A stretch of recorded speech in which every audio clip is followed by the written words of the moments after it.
Good evening. Welcome to the first actual playtest session of Stray Crows. So you'll have to excuse us if some of the rules and stuff are a bit rough, especially since even though I wrote them, it's been about 18 months since I started working on them. So I've probably forgotten some things at the beginning and remembered some things at the end.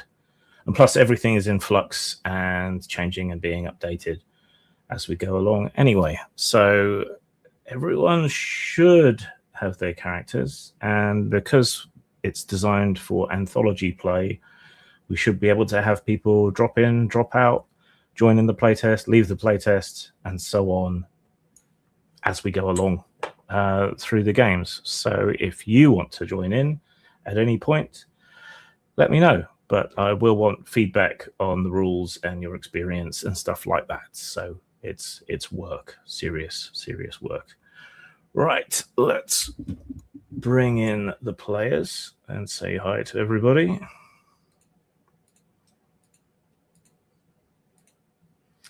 Okay, so we have 5 people. Ohio gozaimasu. Yes. So we have 5 people for tonight's playtest.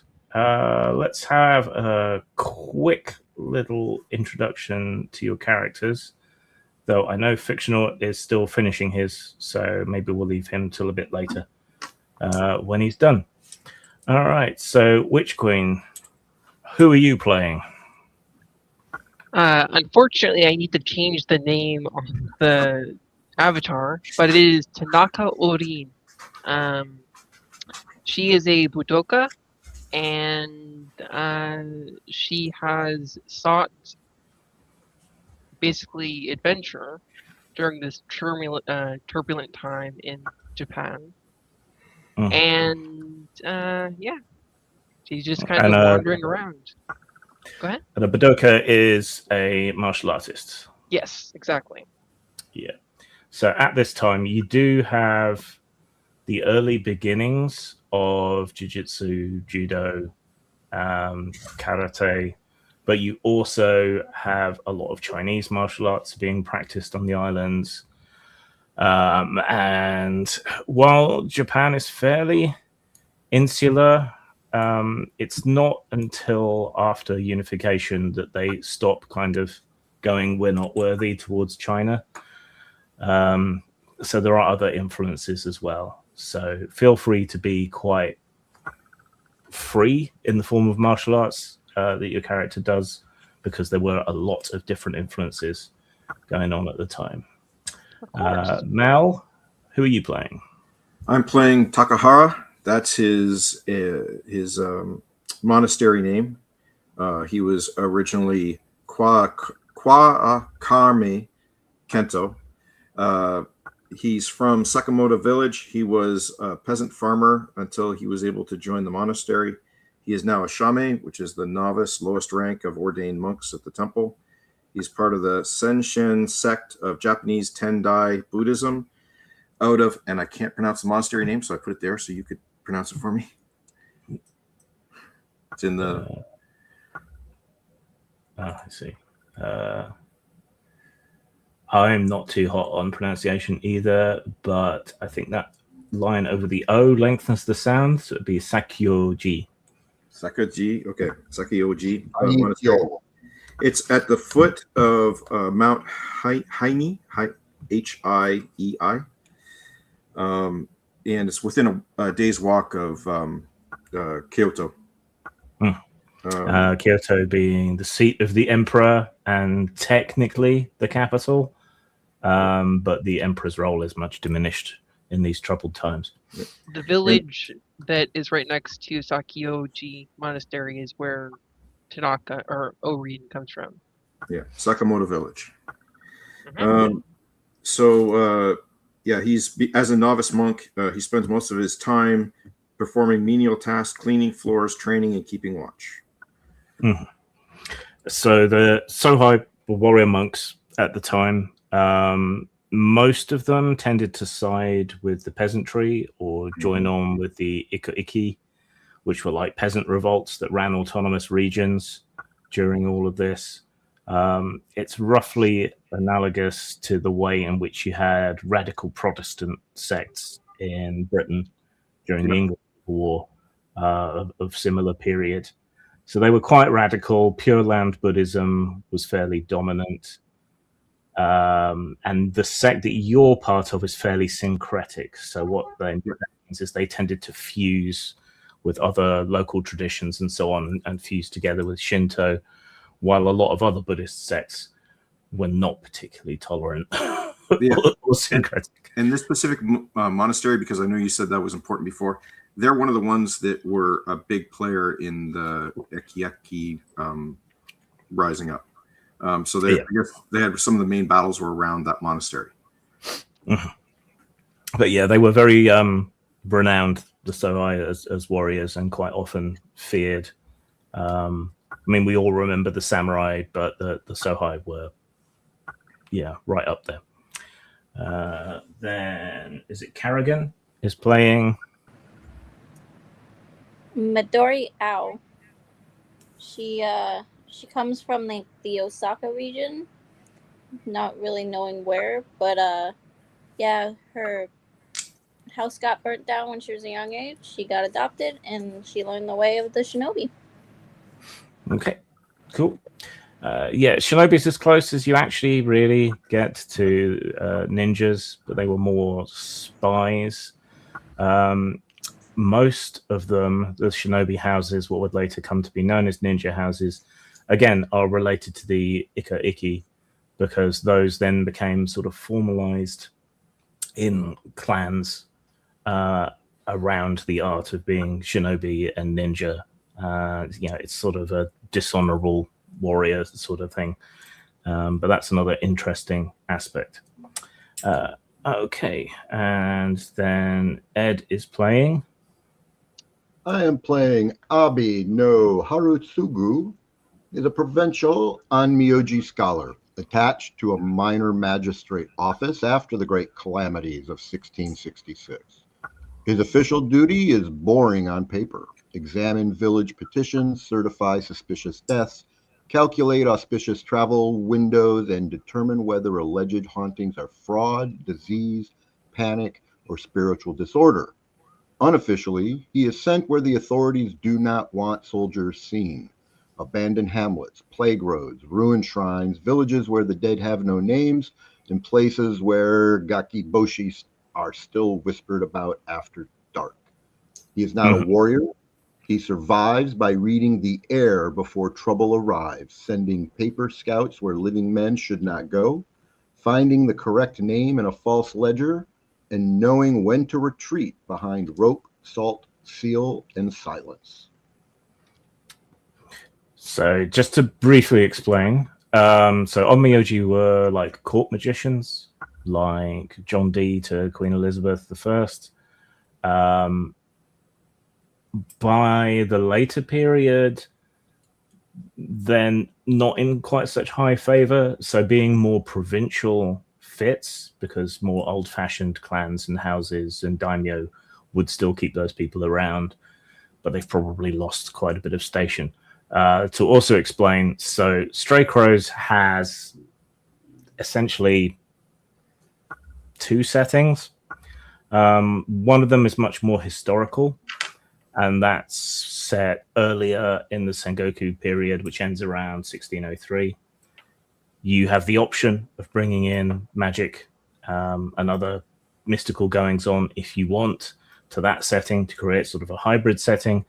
And then the setting for the solo game, that you can use it for the rest, is a much more high magic setting where there has been this great calamity. So we're kind of hedging our bets between all three settings for this game. So we're not trying to be purely historical, but we're not going full on with the magic. So it's somewhere in between, and we'll see how things shake down. Okay, and Fictional, did you finish your character? Not yet. Okay. Still with capabilities, but I'm almost done, so I can introduce my character already. Okay. Did you decide what class you're going to be? Yeah, samurai. I'm going to go for that Okay. because people by unanimous acclaim wanted me to run a samurai. So I'm going to play as Akemi Tsunenaga of the Tsunenaga clan, which was Mm. one of the first clans to use the Tanegashima rifle in a major battle. Okay. She is of Portuguese ascendancy because the lord of the daimyo did offer her daughter to one of the Portuguese engineers and merchants that brought the gunpowder weapon or personal firearms. And well, she is someone that is striking um, for the rest because those have gauging traits. Yeah. So you'll probably end up being called Round Eye and Ghost a lot. So Yeah. be prepared. Okay. Right. Let's get started. So you've been on the road and you've kind of formed together as a little sort of unofficial caravan of sorts, traveling together because there's safety in numbers. And the roads aren't safe these days. There might be marauding samurai, ronin who've deserted or been rendered masterless, bandits, and there are all sorts of stories abroad of things preying on travelers as well. It is very early spring. The winter has only just thawed.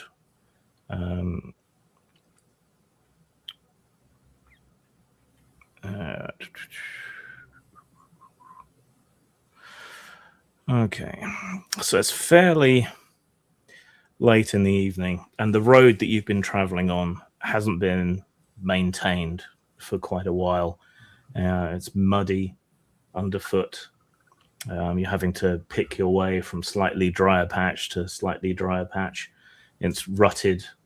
No one has been by to level things off or to scatter gravel or wood chips or anything to keep the road in decent condition. But you can still see where the road is because people stubbornly continue to follow it. The light is waning. You've been at it all day and it's been heavy going in the mud. So your legs are extremely tired from dragging through it all. And the lower parts of your garments are all flaking with slowly drying mud. You round a corner past a small stand of freshly growing bamboo, and you're confronted suddenly with a man pulling a handcart with some effort through the mud. When he spots you all, he mutters a quick curse under his breath. Then, noting the presence of clear nobility in the form of Onmyuji and samurai, even if the samurai looks a little bit odd, he drops down into the mud and prostrates himself. Akemi proceeds as if she didn't saw anything, having showing her arrogance and narcissism. Okay, you pick your way around the handcart and on past. What about the I'm rest of leading you? a horse, just so you know, and Okay. I will pause, bow briefly, and please rise. Yeah, he picks himself up.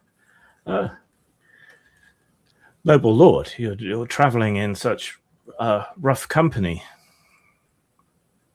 Is all well? All appears well. Could I perhaps interest you in anything? I am a traveling peddler, and I should offer my wares. I will take a quick glance at what type of wares do I see. Okay.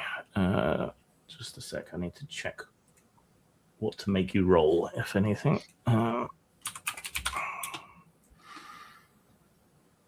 There There will be a lot of referencing, I'm afraid.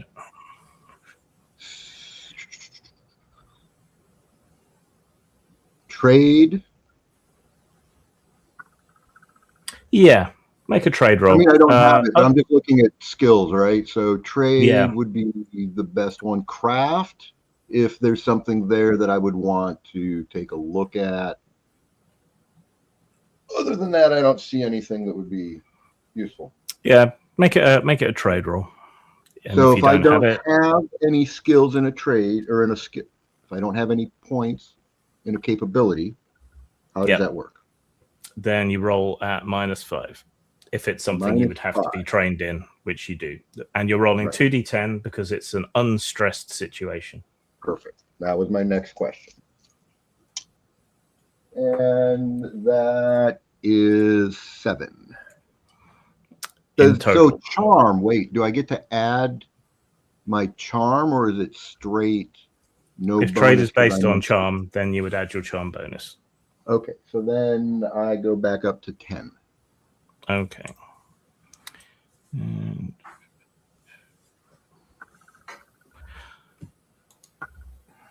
okay. Well, you don't notice anything off, really. He shows you some of his wares. Well, I wasn't asking him to show me my wares. I was just looking very quickly to see if I want to move any further. Well, the moment he sees that interests me. The moment he sees you looking, he throws back the cloth on the cart to reveal what's in there. There are bundles of charcoal. There's a couple of sacks of what's probably grain of some kind, because it's spilling out through the coarse sackcloth. There's a few bundles of cloth, undyed, coarse, regular cloth, no silk or anything fancy like that. There's a couple of bundles of paper charms and shrine goods bundled up. And there's a wooden crate with straw peeking out through the gaps in the slats. Perhaps some charcoal to burn to start a fire and keep you warm. Though you're not far from a village. I'm currently well provisioned. Perhaps perhaps some millet or barley, sir?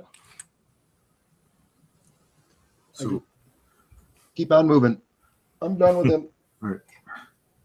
I'll walk up. Is he an older fellow or? Young middle age, but he's had something of a soft life as a merchant, relatively speaking. Because you said he was struggling with the cart. Yeah, just because it's so laden down with stuff. I'll ask him if he needs a hand getting it moving. Oh, I'm going the opposite direction to you, so I appreciate the offer, but well, have a good one. Does anyone else want to interact with him at all?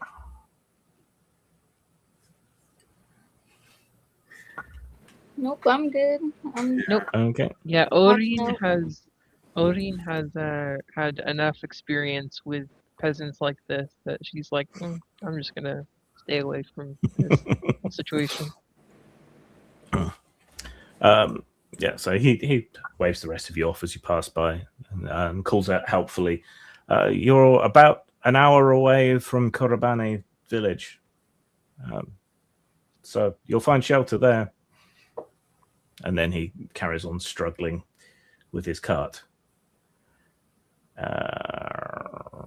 Can everyone make a judgment defiance roll, please, and tell me what you get, if you succeed or not. D20. Equal to or under. Sure. Yeah, I rolled a 2 under 12. Okay. Did anyone else succeed? Oh, no, I did not succeed at all. I'm willing to bet that with the 19, I almost certainly did not succeed. Yes. I got I rolled an 8, and then do I add my judgment to it? You said no. You should have a judgment defiance value. It's the one in brackets on your sheet. 7. Okay. Yeah. Okay. So if you rolled equal to or under that, then you succeeded. Oh no, I went over. I Okay. did not. I have a Defiance 8 for judgment, and I got a I 19. went over by 1. How rude. Well, Um, my judgment defiance is 15. I rolled a 10, so I think that is a success. Okay.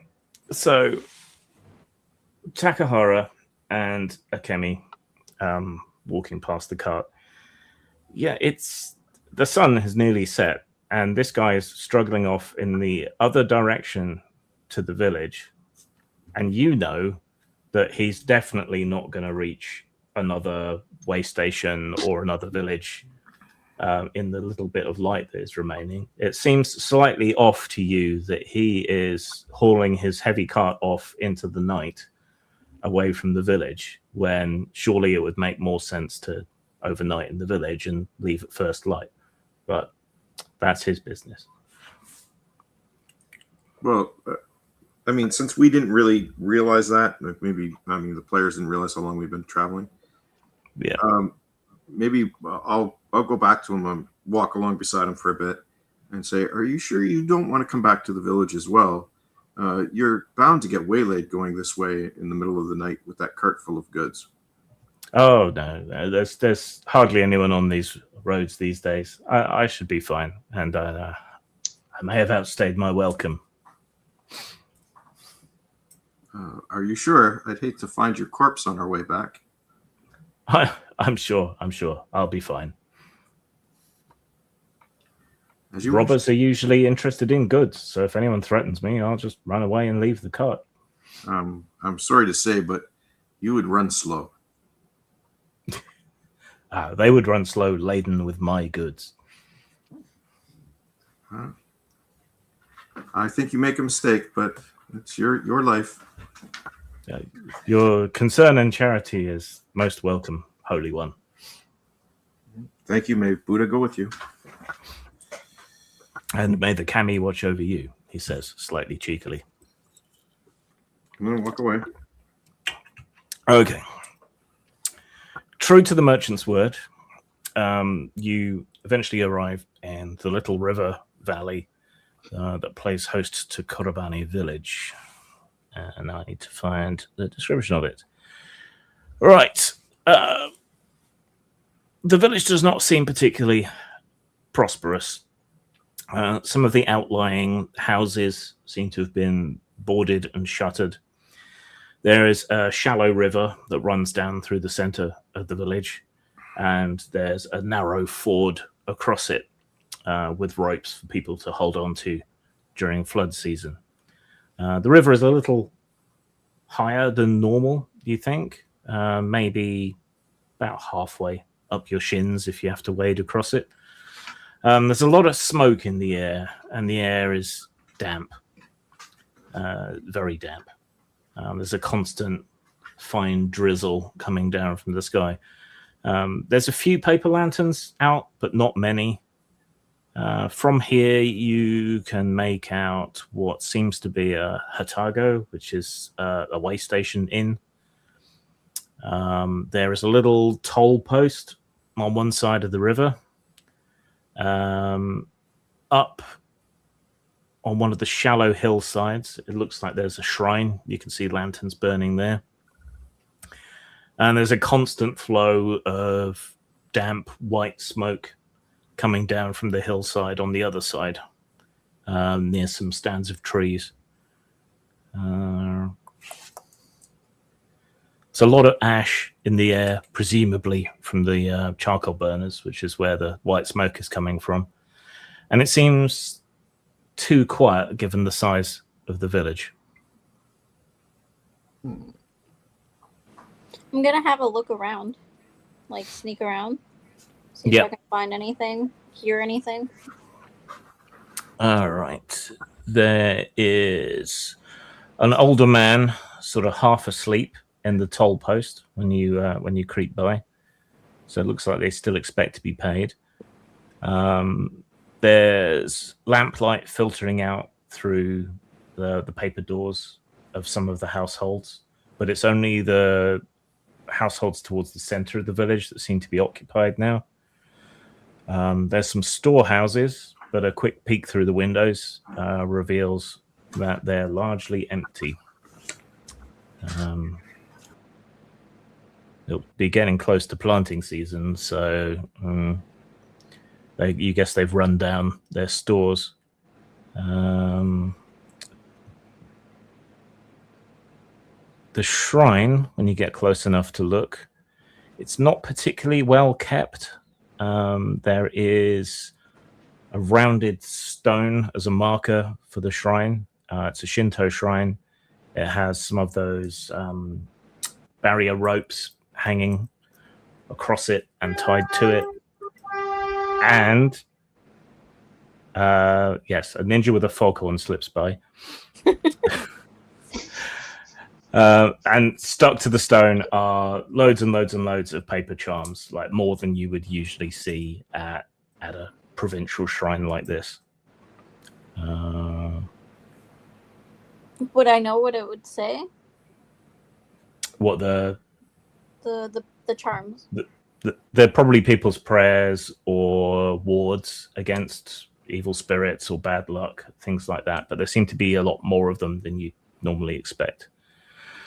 Okay. Distantly outside the village, further on down the road, you can see a distant light.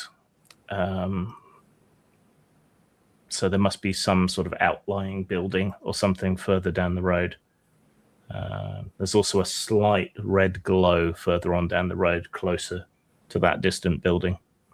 That's as much as you can gather in a quick scout. Does AO come back to us before the rest of us start moving? Yeah. Well, presumably that takes her a little bit of time. But she will get back. Yeah, but she will get back to you. That's what I'm asking. Do the rest of us want to wait until she gets back here? Since I presume we've seen her slip off and do the sneaky thing before. You've noticed her absence. Yeah, as soon as Odin notices the absence, she's like, let's hold back a bit. Maybe Ao will find something. Okay. So yeah, you can return and report back what you've seen. Of the buildings, you think the Hatago, the sort of it's equivalent to an inn, kind of. That seems to be the busiest place, but that's not saying much. Yeah, the Hatago. Yeah. Well, if there doesn't seem to be any dangers, we might as well head in. Yeah, but there was a light outside of the village, like a red light glow. And then for some reason there's too many paper charms on the shrine. So I don't know what's going on, but I don't trust that merchant because he said he's overstayed his welcome. Takahata-san, which is your wisdom for this situation? I think we should proceed with caution, but I don't know. I don't know if he was a thief and just stole from everybody or what. But just keep an eye and ear out. Well, let's proceed anyway. I'm can't see anything from going here. to approach the shrine so that I can investigate what the prayers, the ofudo that are posted, tell me about what's going on. Okay, to get there, you'll have to cross the river. The toll keeper is. I thought that's what she did. She How did snuck she around. cross it? No, she snuck around. Snuck Right. around. How did she get to the shrine without crossing the river? She will have crossed the river, but probably by hopping ninja-like from stone to stone. But if you're traveling more openly, you will have to go traveling past the open. toll booth. Yeah.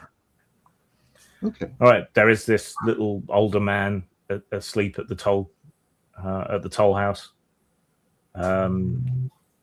You probably should wake him and pay whatever the price is. I gently knock on the door. Okay. He starts and bangs his head against the wood. Visitors. How many in your group? Well, I am myself. I need access to the shrine. Well, there is a toll to use the road. You only have to pay once while you're here. I understand, but you must understand that I'm working under the auspices of a very, very now not just meager but non-existent budget, and as a member of Beyond Miyoji, I would be grateful for the up that you would take me across. I.e., I'm spending Giri. Okay.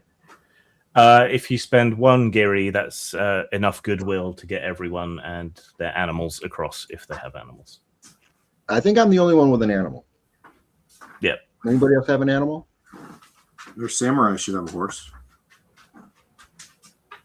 Yeah, I do have a horse. I have a pack horse. I don't ride the horse. I don't have any animals. I don't Yeah, think. the rest of us are just walking. Yeah. Okay. But yeah, 1 giri is enough to give everyone access to and fro the road for as long as you're here. So Excellent. you just remind him of his social obligations, and yes, he agrees. So giri is a way of tracking the sort of web of social obligations that people have to each other, and a way of getting reward even when people don't have money, because by doing things for the community you earn favor. And so while it's a mechanic, 1 giri is equivalent to 1 silver coin, it's an abstraction that's meant to cover all of that kind of thing. Are we going to be able to earn it during the game? Because my character has none. Also has no silver. Yes. I have no of anything. Oh wait, And you should have like 30 Giri. Yeah, until I equip my character. Oh, Because everything is really expensive in the book. Yeah. So what he probably did was he'd been at this monastery for a long time and then used all that goodwill to scam a bunch of merchants before he left his village. Well, actually, he's probably scamming the monastery itself, because I only got things and they were both weapons. Probably. All right. So yeah, the rest of you, everyone is now able to cross back and forth the river with no further obligations. Abe makes his way up to the shrine. There's a little hut, presumably where the shrine keeper lives, but they seem to have already retired.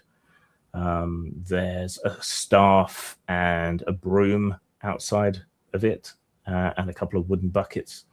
And then to the side of that is the shrine itself. It's not hugely well kept. The stone that marks the shrine is quite big, and it would take an awful lot of work, more than just 1 shrine keeper, to keep everything in order.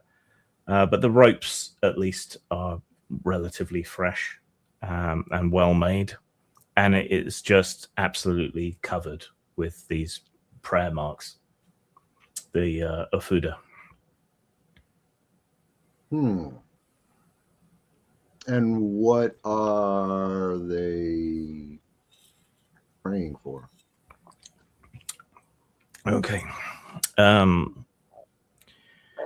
They're so thickly applied to the stone and its base that it's hard to read some of the older ones, but there are some that are closer to the top, which you're able to read.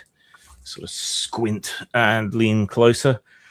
A sort of representative sample would be prayers that they can get enough to eat until harvest time. There's a lot of prayers for the souls of departed people. And prayers that someone will come and restore order. There's quite a few calls upon the kami to curse bandits.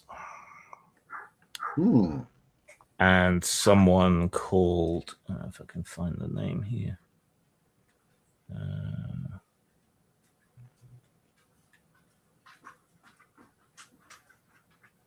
And to curse someone called Hattori. Okay. I will relay all this information, of course, to my compatriots.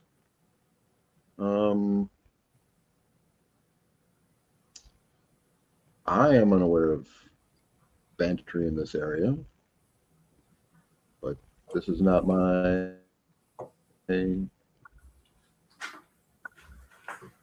not where I'm from.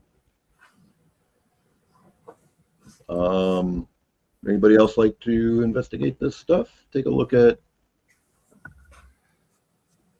Oh, here we go. This is what I was looking for. Well, why don't we? I would like to identify whether this record has the wrong name using the missing name talisman. Okay. That's one of your spells you created, right? Correct. So I'm going to spend 2 chi. Mm-hmm. All right. So what it is, it's a binding spell, Destiny and Void, 2 chi, difficulty 10. There's no defiance, range of 10 meters, casting time 1 turn. Duration is instant. The requirements are a paper talisman, brush mark, or record, or personal item. The effect: identify whether a person, corpse, tablet, or record has the wrong name, no name, a stolen name, or a substituted identity, or a name refused by the dead. Fictional output: if the talisman chills, if void is involved. The limit: it reveals the identity problem, not the true name, automatically. Okay. So roll on your lowest of Destiny or Void. Yeah. Plus the appropriate stat. And 2d10 because you're not under stress. Cool. So the appropriate is for Void, which is Charm, weirdly enough. And that easily beats a 10. Okay. You hold out your talisman and concentrate and flow your chi through the talisman's markings. And it zeroes in on one of the Fuda that has the prayer against bandits. So bandits seems to be wrongful, but you don't know what it's supposed to be. Okay.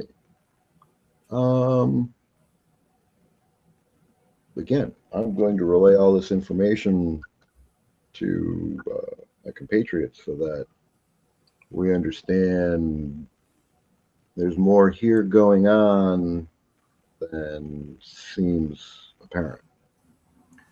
Well, why don't we go into speak with someone, like either go to the way in or in the middle of town there, and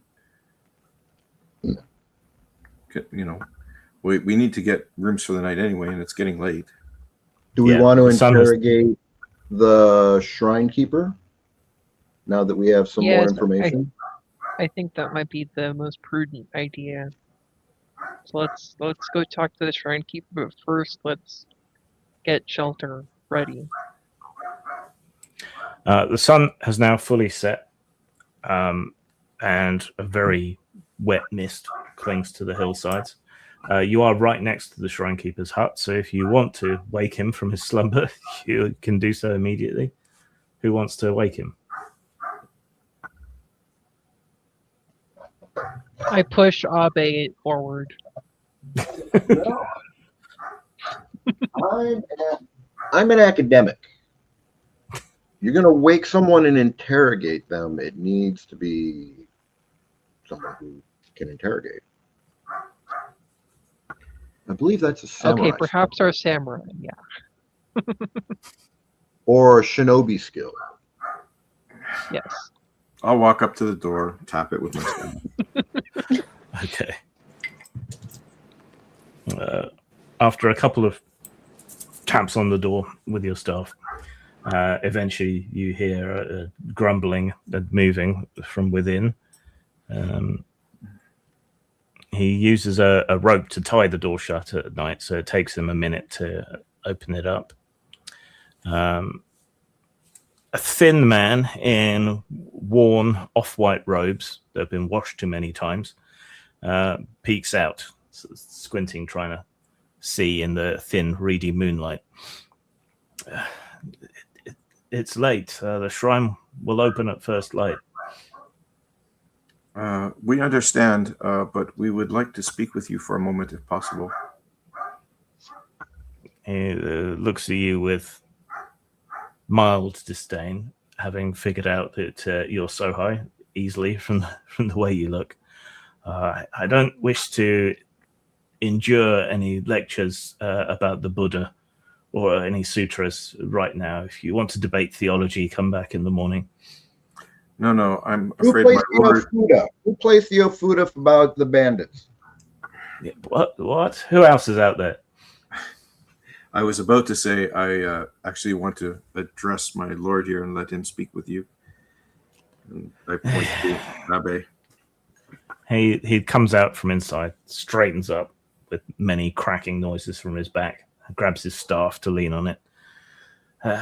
If it will take you from my door and let me get back to sleep, what do you want to know? Something about the Ofuda? Who put the Ofuda onto the shrine, concerned about the bandits in the area? The villagers have been wearing a constant path up from the village to the shrine, laying their prayers. But the kami doesn't seem inclined to answer them at the moment. Well, what's going on with bandits?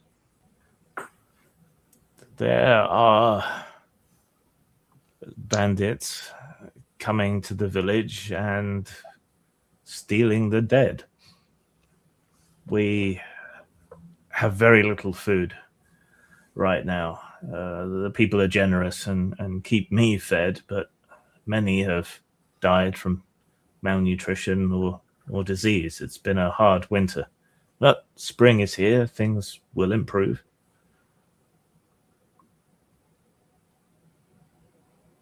Do you know where the dead were taken? What direction? They've taken them to their camp down the road. You can, well, you can't now, but you can see the light on a clearer night. And they've been eating people. They've been eating the dead. They've been taking the dead, not eating them. Though some villagers may tell you that that's not the case. Can you repeat what the actual Ofuda said? So the Ofuda were prayers to stay alive until the harvest can be taken. There were curses against Hattori, whoever Hattori is, and prayers for protection from bandits. But that registered as untrue to you. Right. Who's Hattori? Hattori is the leader of these bandits. And wait, so Hattori is taking food and the bodies of the deceased related to this starvation and famine that's going on in the village. Our Lord took our food to feed those who are constructing his forts along the border of his territory. We have only the seed we need to plant and nothing else left, and game has become scarce. It's hard. Where is this Hattori and their bandit gang? They are down the road from the village. Not far. As I said, you can see the light on a clearer night, but the mist has come in now. You won't see far. You should stay at the Hafuda. Was Is that? so Sorry, when Hatago. yeah, sorry. When crap, what's her name? The Midori scouted. She came back and said she saw a red light in the distance. I point in that direction and say, "Is that where Hitori is?" In that way, that direction. Yes, that's where Hattori and his bandits are encamped. Interesting. Okay.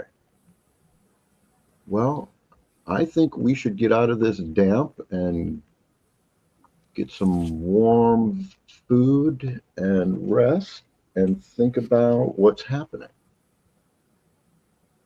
Well, I wish you a good rest then, and I will return to my bed. Well, it's still Oh, I wasn't talking to him. I turned away from him and was talking to nonetheless. That's what he the says. samurai. I thank him on behalf of my master, who just finished speaking. He bows slightly to you. Have a good evening.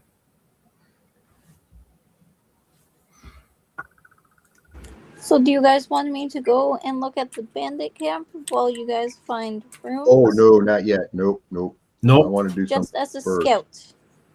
Make sure everyone. it's too early for do that. Yeah, make sure everyone rests first. Yes. We'll just make sure we have a. I still think no. But let's go to the inn first, get ourselves situated, and come up with a plan. Yeah, we Not need to just also run. gather more intel from the locals.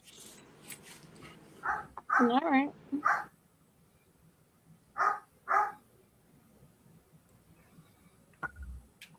Yes. Okay. A lone dog barks in the night. Oh, that's bad omen. Oh no. Yeah, sorry, I can't do much I about think anything. I have to go home now. I don't think I can complete this. This is a horrible omen. Inugami. I mean, if we were in historical India, that would just not exist. Like, dogs are just pests. But Well- I don't know if it's any similar to that in Japan. No, they at like all. dogs, and no, they like dogs in Japan. Yeah, they're like dogs, but there are also evil dog spirits. Oh no. That operate like sort of homunculi for and as family guardians. So yeah, all kinds of interesting stuff. All right. So we start walking to the inn. Okay. Walking down the hill is easier, though the pathway that the shrine priests mentioned that people have worn, it's quite slippery, and it's actually the amount of people walking up and down to the shrine has like cut a groove in the side of the hill. Once you get back down into the center of the town, the streets are really just big muddy puddles, really. So having those high-rise wooden shoes is suddenly and abruptly a lot more useful. The Hatago is called the Black Wing. It looks like an old way station inn that's fallen on harder times lately. When you make your entry, it is at least warm and slightly less damp inside, though that ash and white smoke that settles in a pool over the whole village, it doesn't really have anywhere to go in here. And then there's the fires as well, which are burning this low quality charcoal. So everything really reeks of smoke in here. At the sound of the doors opening, a middle-aged woman looking rather thin and gaunt appears with undue haste from around one of the corners of the building and bounce to you all. Greetings. Are you wanting rooms? Samurai. Yep. Yes, How much we are are. your rooms? Give me those not instead of saying a word. How much are your rooms?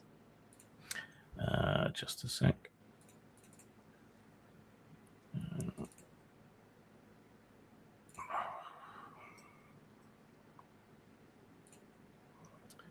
probably get the prices right, or at least have an idea for what I need to say.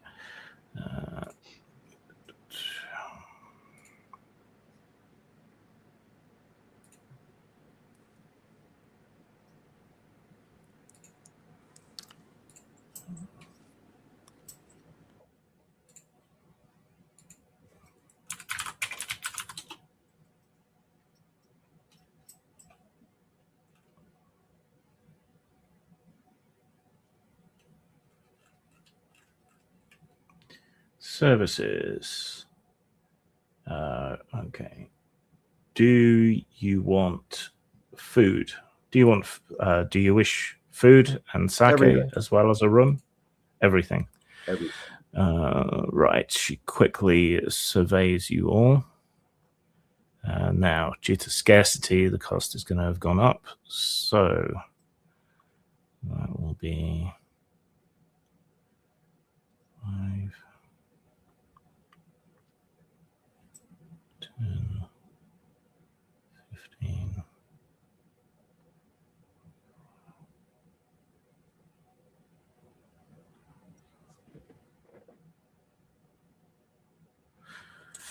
Okay. Yeah, let's make it double. So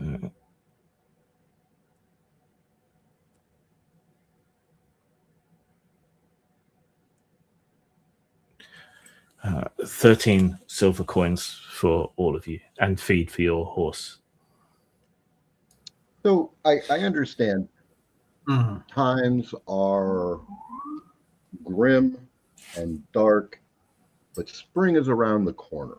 And my lord has sent me from the capital of the prefecture to come and investigate what is happening in your village.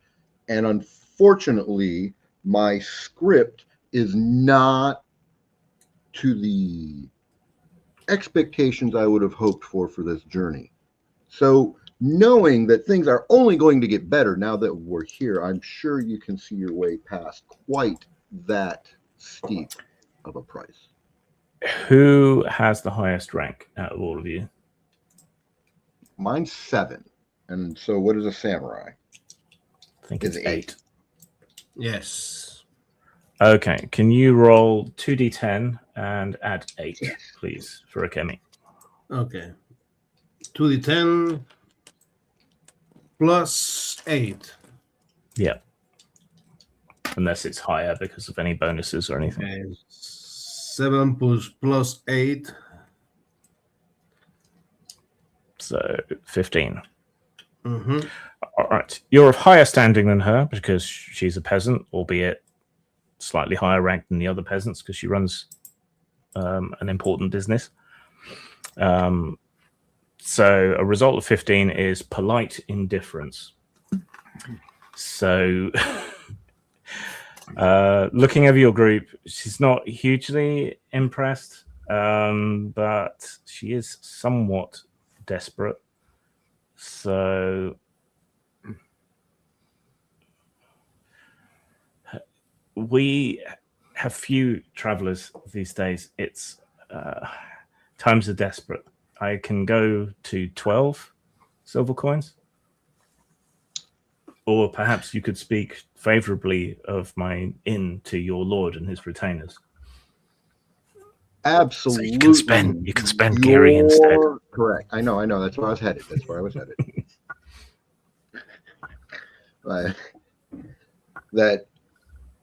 My report will be thorough, detailed, and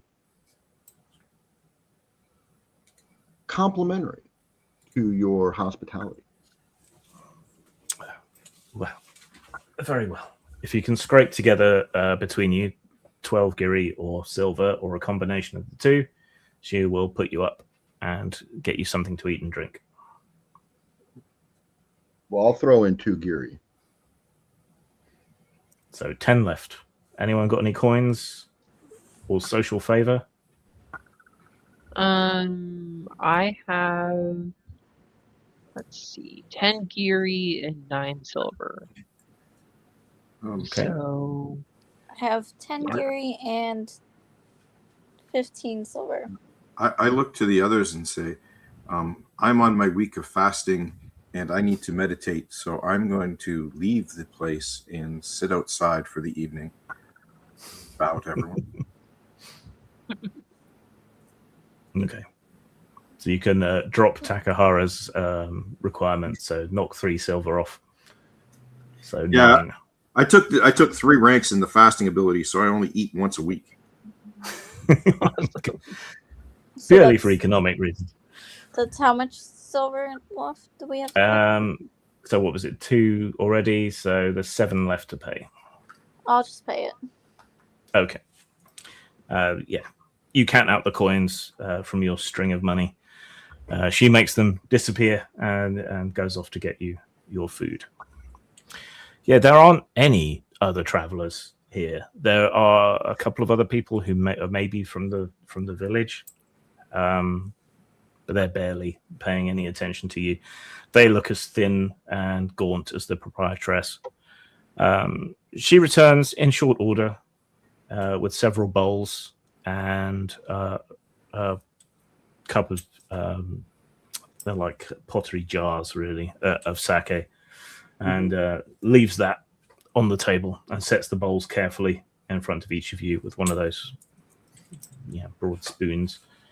In front of Tanaka and Midori, you're given a very thin millet gruel with almost no flavor and much more water than gruel. Abe and Akemi are given actual rice gruel, but again, this is very, very thin. So there's some sort of sprig of local herb on the top of it.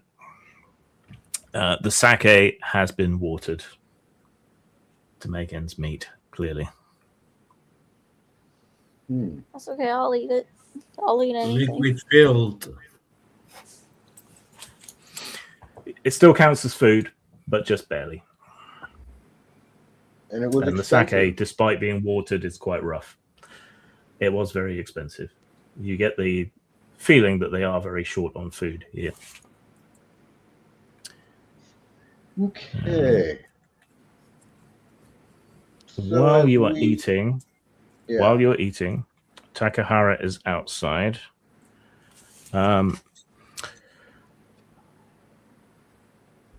A little old man comes strolling up away from one of the village houses and stops in front of Takahara where he's trying to meditate. Excuse me, young man. Yes. Sorry to interrupt your meditations, but are you one of the strangers who came to town at sunset? I am. Could I speak with you and your friends? I'm the headman here, Jirabai, and he bows. Well, you can speak to me now, and if it's in port, once they're done eating, we can speak with them. As you wish. You get a proper look at him now. His clothes are fairly neat, but worn and thin at the edges. His hair is tied back carefully, though some strands have come loose. And he's missing quite a lot of teeth. He doesn't look quite as hungry as everyone else here, but he still looks somewhat thin and strained. I would prevail upon you and your friends for assistance. We're being preyed upon by bandits. We've lost many villagers to starvation and disease in recent months over the winter. And every time someone dies, they come into the village and they spirit them away before we can give them proper rites and bury them as should be done. Now that I find offensive.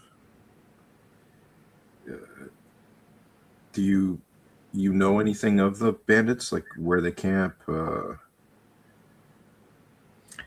They camp at the old posting down the road where the Lord used to have patrols stay when they guarded and patrolled the road. They've taken it over for their own purposes.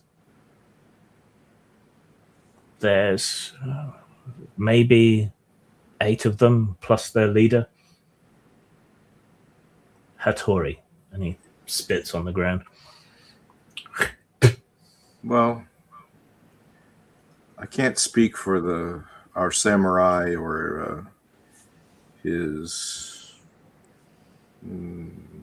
compatriot, but I'm sure Midori and Orin will help me if we must go. Give them a few minutes and let them eat, but I'll definitely help you, even if it's by myself. He bows low and then thanks you profusely. We don't have much, but we will find some reward to donate to your temple or to pay your friends. Just please prevail upon them to help us. This is intolerable. I'll do my best. Just wait here a minute. I'll go in. I go in. When you guys are eating, I'll come up to you. The headman here, he's speaking with me outside. He wants to know if we can take care of the bandits for them. My lord? And I'm looking at the samurai. I'd nudge the samurai. I don't think the samurai is listening. I think he fell asleep eating. Is he there? Hello? Well, Dictionary?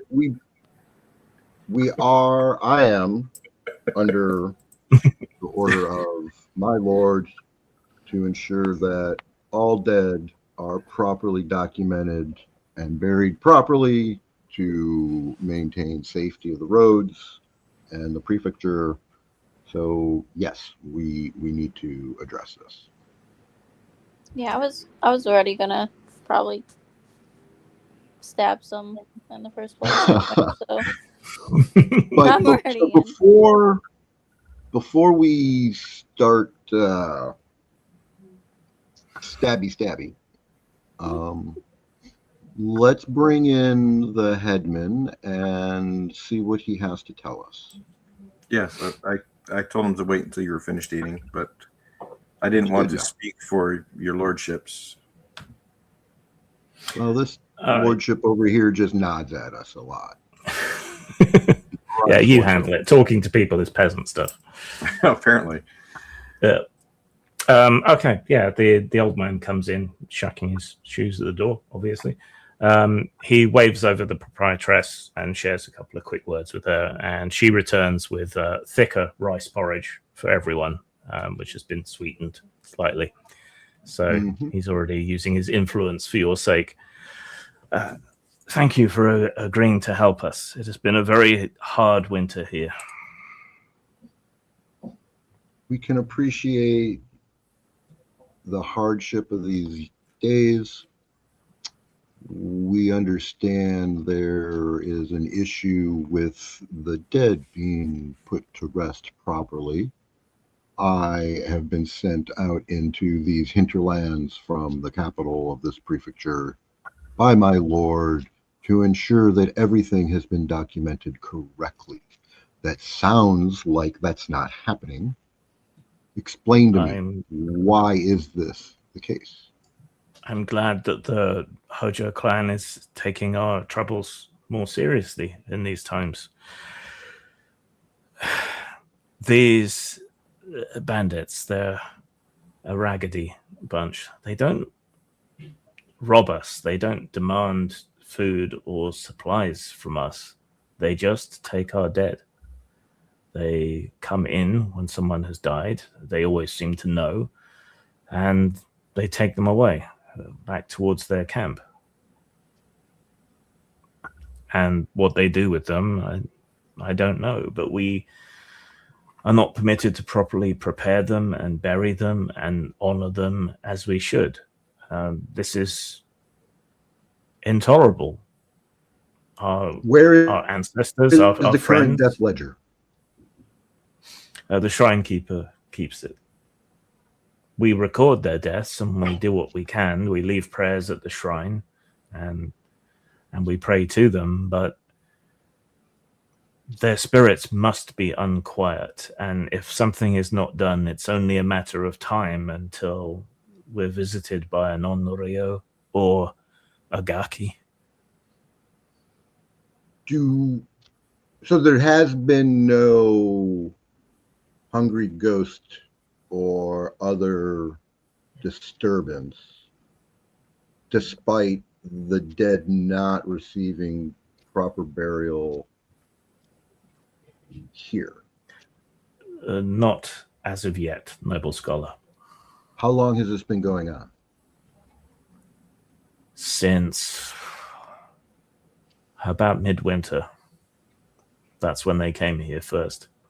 We'd had a few deaths before then, accidents, famine, strife, but the winter really bit, and our lord had taken so many of our supplies to feed those working on the castles that we simply did not have enough left.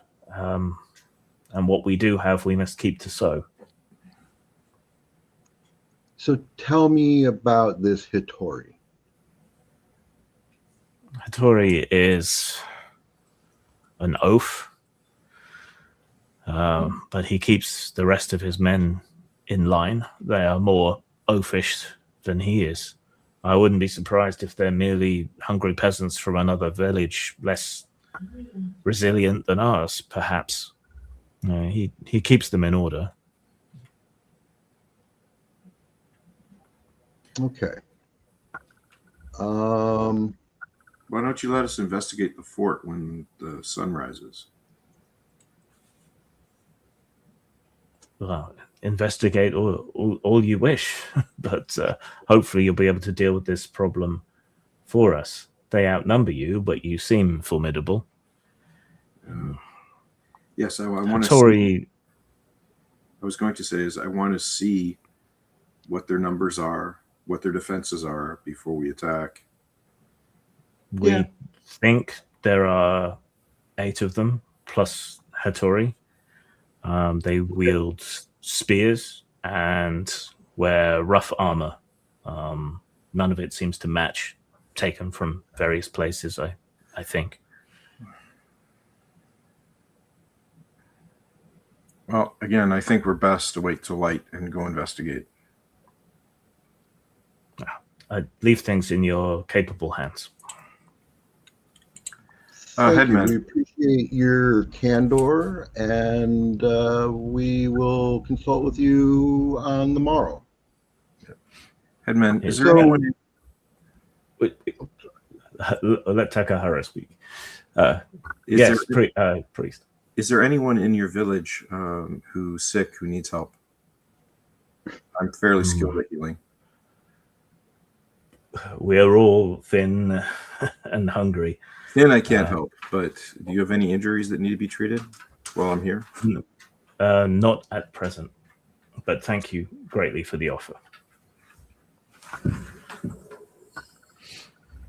All right. He shuffles off. Unless there's anything else tonight, we Okay. shall screen wipe So to the what next I would morning. Nope. No. I have a whole bunch of stuff I want to do before I go to bed. Okay. I have some castings, some blessings and various rituals that I would like to go through to help prepare us for the morning. So Will they last long enough if you do them now? these are all just to kind of give us information right now. Okay. Well, one of the better rooms has been set aside for you, so you can use that and some privacy to do your rituals. The proprietress brings up a paper lantern to light your way. The room itself is in better condition than the outside of the inn would suggest, though it seems little used and a bit musty. So what do you want to do? Okay. So I'm going to do what's called a written wind inquiry. It's a Omen, Wind, and Destiny, Chi 3, difficulty 15, no defiance, scene. Casting time 1 minute. Duration instant. I have all the requirements. The effect. Indicate which direction holds the strongest current of rumor, danger, opportunity, or suppressed truth. The limit is it points towards pressure, not safety. The sensei should make the sign actionable but incomplete. Okay. Make the roll on the appropriate step. 2d10. 3. So that is 24. Okay, which is greater than 15. And you've spent the chi. And I spend 3 chi. And what form does this take? Like casting an augury or? So I didn't want to start getting into those types of tables and stuff, but yeah. So what you do, it is you giving me, it's an omen. So Okay. you point towards where the pressure is as compared to where things are safe, and you should make the sign actionable but incomplete. Okay.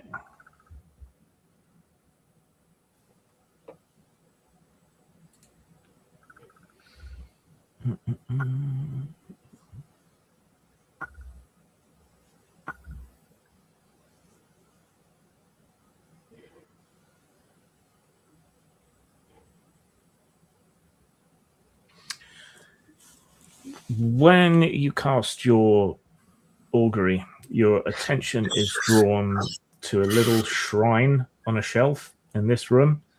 There are little pottery statuettes of the 7 gods of fortune.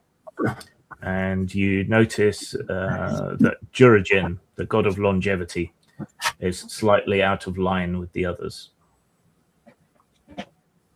He's one of the 7 gods of good fortune. He's depicted as an old man with a long white beard, holding a staff and a scroll. He's normally auspicious, representing a connection to ancient wisdom, protection from evil, and the attainment of a long, prosperous life. But that he is out of line with the other gods in this little shrine suggests that maybe his meaning is the opposite. Yeah. That's so I go and correct the alignment,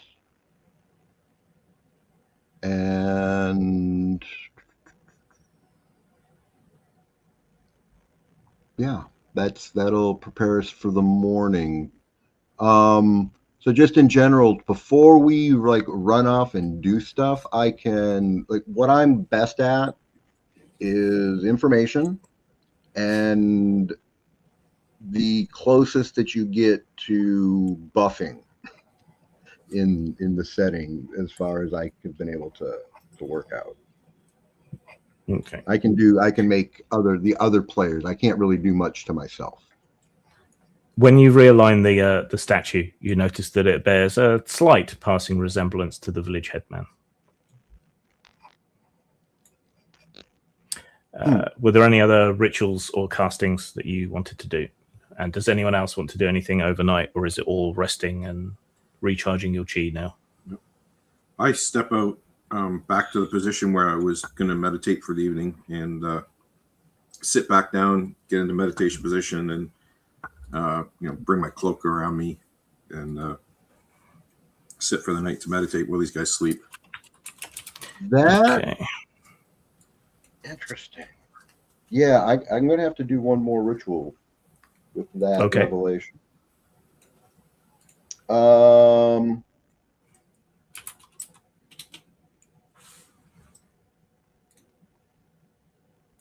me make sure this is the one I want. Because now I'm like, okay, what's going on?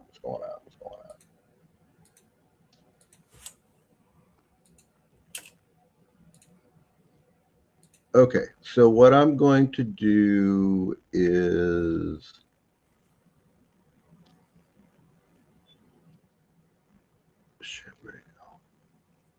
I'm going to use the missing name talisman, and I'm going to identify whether that person has the wrong name, as in the headman. Yep. Okay. Make the roll. So that's 1, 4, and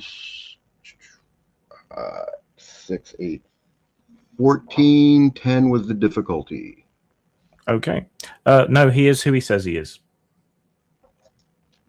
Okay. and holds the rank that he says he holds. Okay. All right. Grim, can I make my meditation roll now to meditate for the night as opposed to sleeping? Yes, you may. Now, this is one of the questions for the system. Since this is not under any stress, I get to roll 2d10s, right, instead of the d20? Yeah, you roll 2d10 instead of a d20.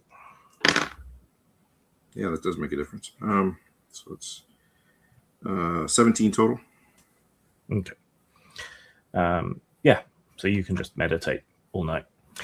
So the reason this is done, right, is so that when you're rolling 2d10, you get more reliable results, because 2d10 added together forms a probability spike at around 11. Yep. Right? And on a d20, you have equal chance of getting any single result. So it's a flat probability.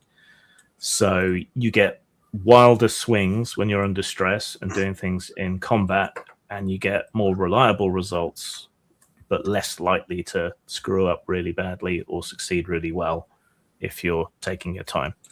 So it helps blunt that wild swing effect that a lot of D20 games have. If you want a curve, if you want a curve for your games, roll 3d6 or some combination of dice. All right. Nobody's hurt.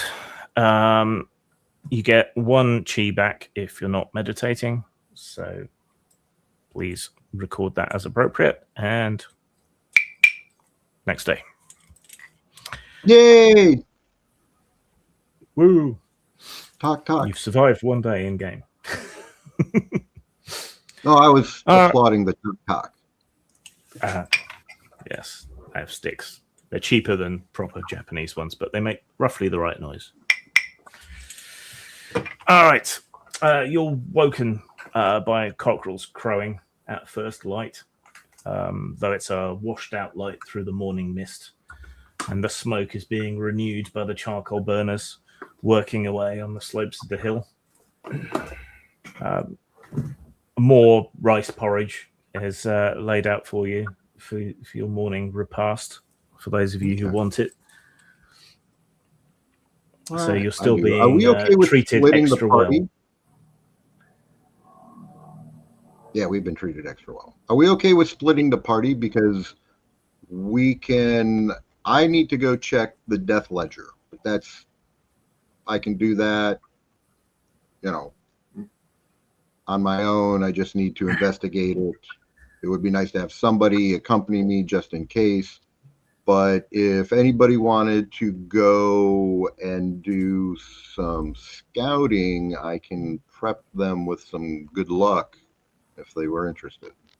When I come in from the evening of meditating and he announces that, I'll say, I think that me, Orin, and Midori should go scout out the fort. All right. And if we're to get in trouble, we're the 3 probably best to deal with it. And, our samurai lord there can accompany you. All right. Okay. So then what I'm going to do is I'm going to do 2 quick things. First, I'm going to identify which route is. So this is the road dust of auspice. It's an omen, wind and destiny, chi 1, difficulty 10, no defiance. The range is for 1 scene, the casting time, turn, duration, instant, requirements I've already got. The effect, identify which route is safest, most watched, most dangerous, or most entangled in the present obligation.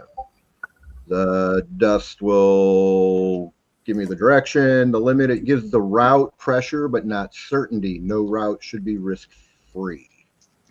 Okay. So that's 3 plus 4, 7 plus 15, 20. Okay. So you step out, make your gestures, chant your prayers, and cast the dust into the air. A blackbird flies across from one roof to another through the cloud of dust, and its wings send the dust flurrying. It goes up a little bit higher and catches the wind. It shows you that the main road that carries on through the village and then past this former way station where the bandits are based, that is the most perilous, most watched, most covered road. But there aren't really any alternatives other than maybe some goat paths and things on the hillsides. But they're also quite exposed, so relatively easy to be seen on. So there's no immediately obvious, particularly great sneaky way to get there. But the main road is probably the least good option. Okay. Then, so there's three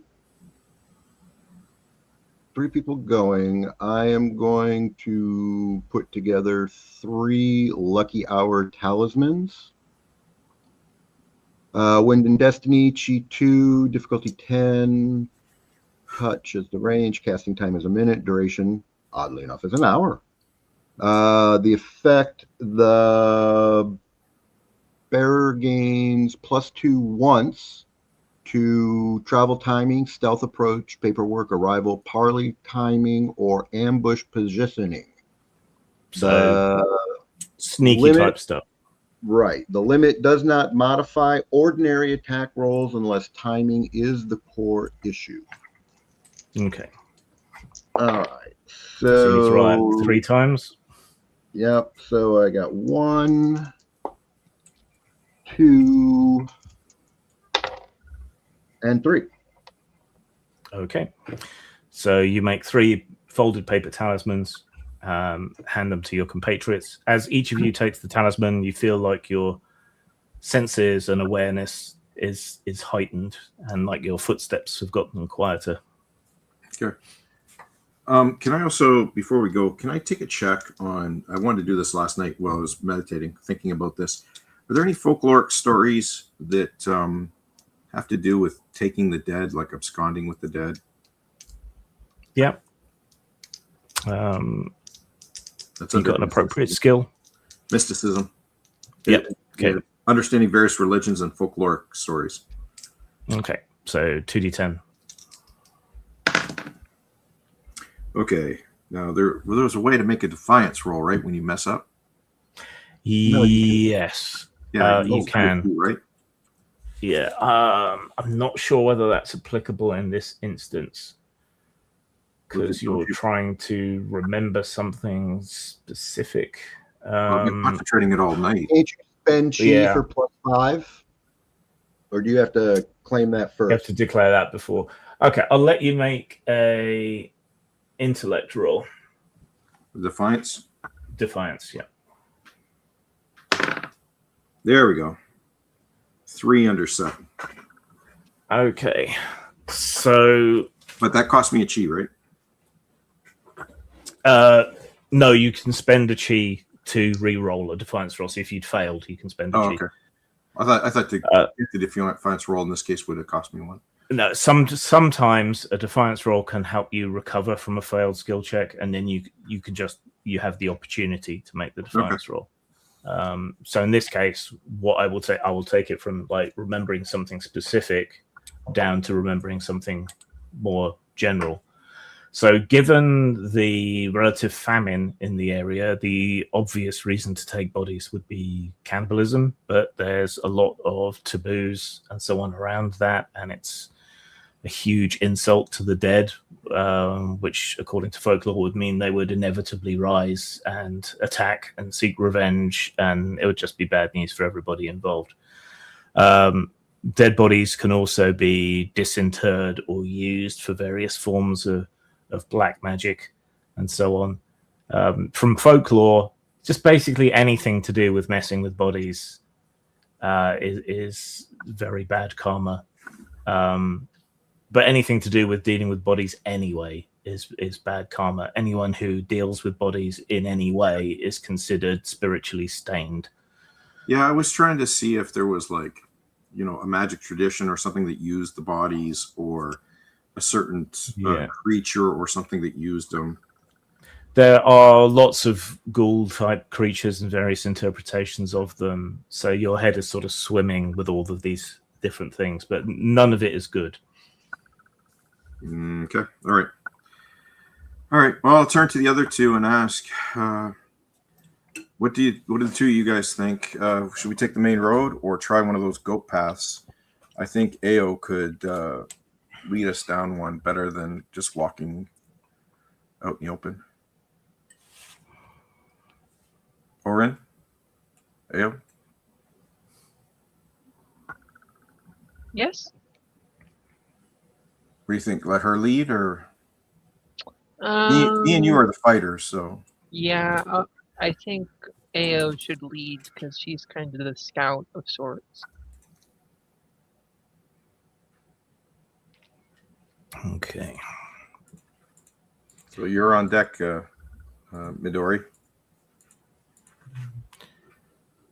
All right. So what are we doing? Assistance. When trying to work together on a task.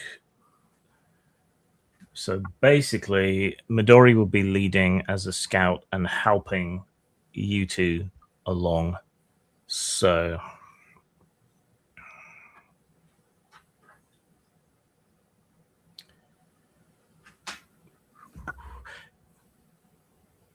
does Takahara have the stealth skill?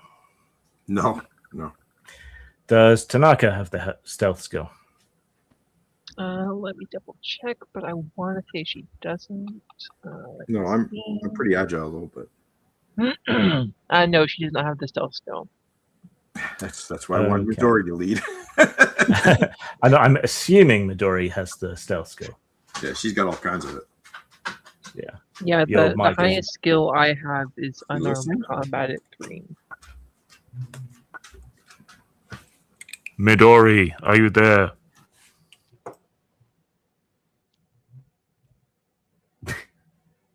Sorry, I went to the washroom. That's okay. Right, we need you to make a stealth roll. Yeah, we need you to lead us. Yeah. Okay, and that's a D20, right? It is a stressful situation because you might get spotted. So yeah, Okay, it's a so D20. 2 D10. No, No. D20. Okay. Stress. D20. And then under Defiance, or No, D20 plus your stealth skill total. so 3, 6. I got a 16. Okay. Right. And then we'll fold it all into one. I need to, okay. Note, I have to find a way to do group tests when some people aren't so good. So like the opposite of assistance. Well, you could have us check our agility since that's the Well, is for stealth. yeah. Well, all right. So you make stealth Tie it checks. to the one roll resolution kind of thing where you're giving pluses and minuses to the. Yeah, that's what I'm situation. thinking of doing. So neither of you two have the skill. So That'd be like that would -1, be- -1. that would be -1. So 15. Okay, so that's what the guards are rolling against. So they're not particularly attentive guards. So bandits. All right. NPCs have simplified stat blocks. So they have basically 3 numbers, things they're good at, things associated with what they're good at, and everything else. Then they have capabilities categorized the same way. They have a single defiance score, which is usually low. They're just simplified, so it's easier to work with them. All right. So they're going to have +1, and there's 2 on guard duty. So 14, that's not enough to spot you, and 8, that's not enough to spot you. And don't forget, you had that +2 from the luck talisman as well, if necessary. So, all right. So you make your way down the road, along the sort of narrow little goat paths, staying hunkered down behind tussocks of grass, stands of bamboo, and short stands of trees and shrubs. Down below you, as you get closer, about halfway to the bandits' camp, you see a big blackened pit, and you can just about make out the shapes of bones in the pit, and it's still smoldering. There are embers still going, and there's a hand cart next to it. But you're up on the hill, and that's down below.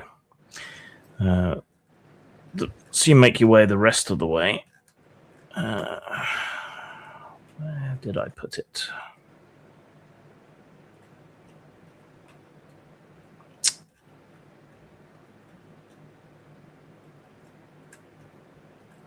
Here we go.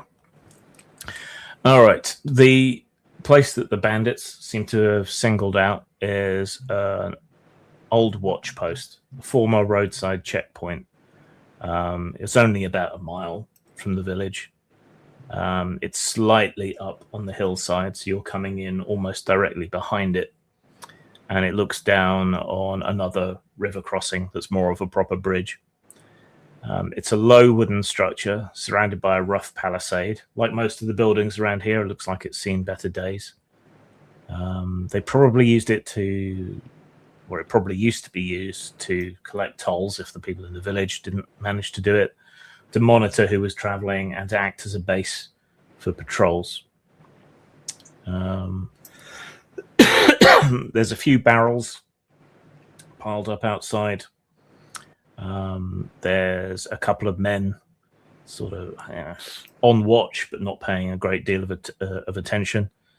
They have spears and knives at their belts, and they're wearing sort of piecemeal Ashigaru armor, and big broad hats to keep the constant drizzle off. They seem to be playing some sort of dice game with each other on the top of a barrel they've rolled over to where they're sitting on guard, so no wonder they didn't see you. There's a bit of smoke coming out of the building, so clearly they've got a fire or something going in there. So you can see 2 people at the moment. You're kind of up and behind on the hill. First, the pit that you mentioned that you breezed over, it's got bones in it, and it's got a hand cart next to it. Does that hand cart look the same as the one as the guy was pulling before? Make a judgment roll, defiance roll. 512. It's a very similar make, but it's not the same one. Okay. And do the bones look like they're of different ages of burn? You know, as bones are burned more and more, they more and more powder. Yeah, they're layered. The bodies on the top still have kind of blackened flesh clinging to the bones. Older ones look more like skeletons, and then the oldest ones are just reduced to a black, greasy ash. Are there any signs or markings drawn on the ground or anything around it that I recognize from my mysticism training? No, there's just a few sacks of charcoal, which are probably used to replenish the fire. Okay. I look at the other 2. Okay. Do we want to get closer to the building to see if we can climb up and see what's inside? I think we should. Yeah. Right. How good are you guys at climbing? I'm quite skilled, and I've got a set of climbing claws, which I say as I'm strapping them on.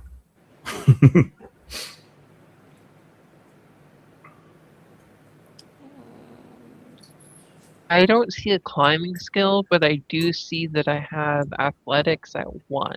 Yeah, climbing is under athletics. Yeah. Okay. I have 1 with a bonus of 3. Okay. So I could lead the way up the wall. and then use my staff for you guys to climb up the staff while I hold it. Sure. And that should get us Sure. up. Yep. Okay. So let's start with Takahara making a climb roll. Okay, so we want to go from a position where they don't see us playing cards, obviously. Yep. Yeah, so you tuck in right at the back and climb the old rickety palisade, which isn't going to be that difficult. So make an athletics roll. Okay. This is a Hmm. This on a D20, right? This should be on a D20, yeah. So I've got a total of 6 with my skill and attribute, and then I got 5 more from the climbing clause. So that gives me 11 to start. Okay. And I rolled 19, which gives me like 30. Okay. He squirrels up the wall to the top. There's a sort of thin board walkway on the other side, so you can hold on to that and then reach over with your staff to help the others up. Yeah. Okay, so you two make an athletics roll with a bonus of +1.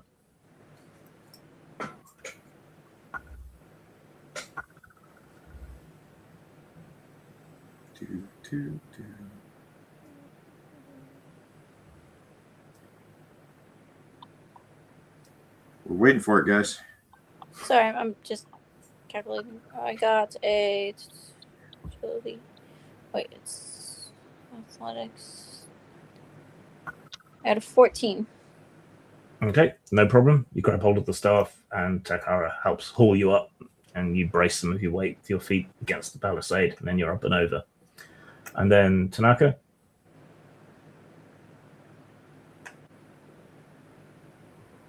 Oh, sorry, I thought I clicked on mute. Yeah, I got a 12. Okay, that's enough. It's not that difficult to climb. So, yeah, you're hauled up to the top. So all 3 of you are now crouched on top of the palisade. There are ladders scattered around here and there for climbing up and down. So we look. You can hear a little bit of low conversation coming from inside the building. Are there any holes in the roof or anything that we can see through? There's plenty of holes in the roof. So try to get a look down, or are we too far away? We have to get to the roof itself. Okay. No, you can fairly easily get across to the roof. It's only a way station. It's not designed as like an impregnable fortress or anything. Give me a sec here.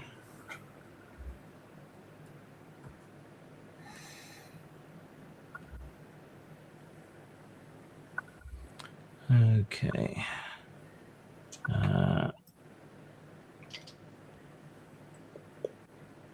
Okay. Can Midori make another stealth roll on a D20? Sure. With a penalty of -1.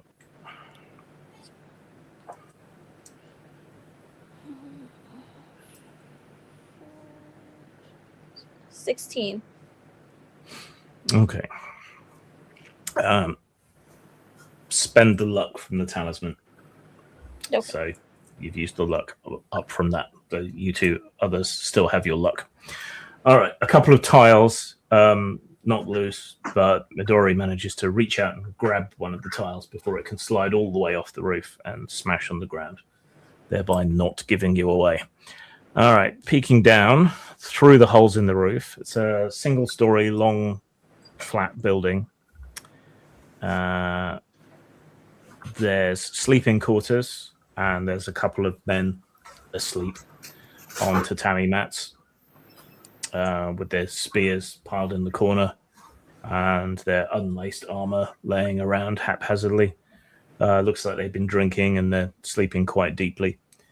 There's a storage room. There are bundles and boxes, but a lot of the boxes look empty. The bundles have been picked through. There doesn't seem to be much in the way of stores here at all, really, but they're not hurting for food. There are a couple of big clay pots with the kanji for rice stamped on the side. Looks like those big clay jars belong to the clan that runs this province. So they're stamped with the Hojo Mon. So clearly governmental rations of some kind. There's a small holding area, like a prison cell with bamboo cages, but there doesn't seem to be anybody in there at the moment. And there's what may have been an office or something for a minor local official or a patrol commander. And there's 5 men in there, one of whom you take to be Hattori. The others just seem to be men under him. And they're just talking and chatting and playing games and passing the time, basically. So that accounts for all but 2 men who seem to be missing, if the 8 plus Hattori was correct. Okay. I'll try to climb to the opposite side of the roof, see if I can see if the other 2 are on the ground somewhere on patrol or guard or anything.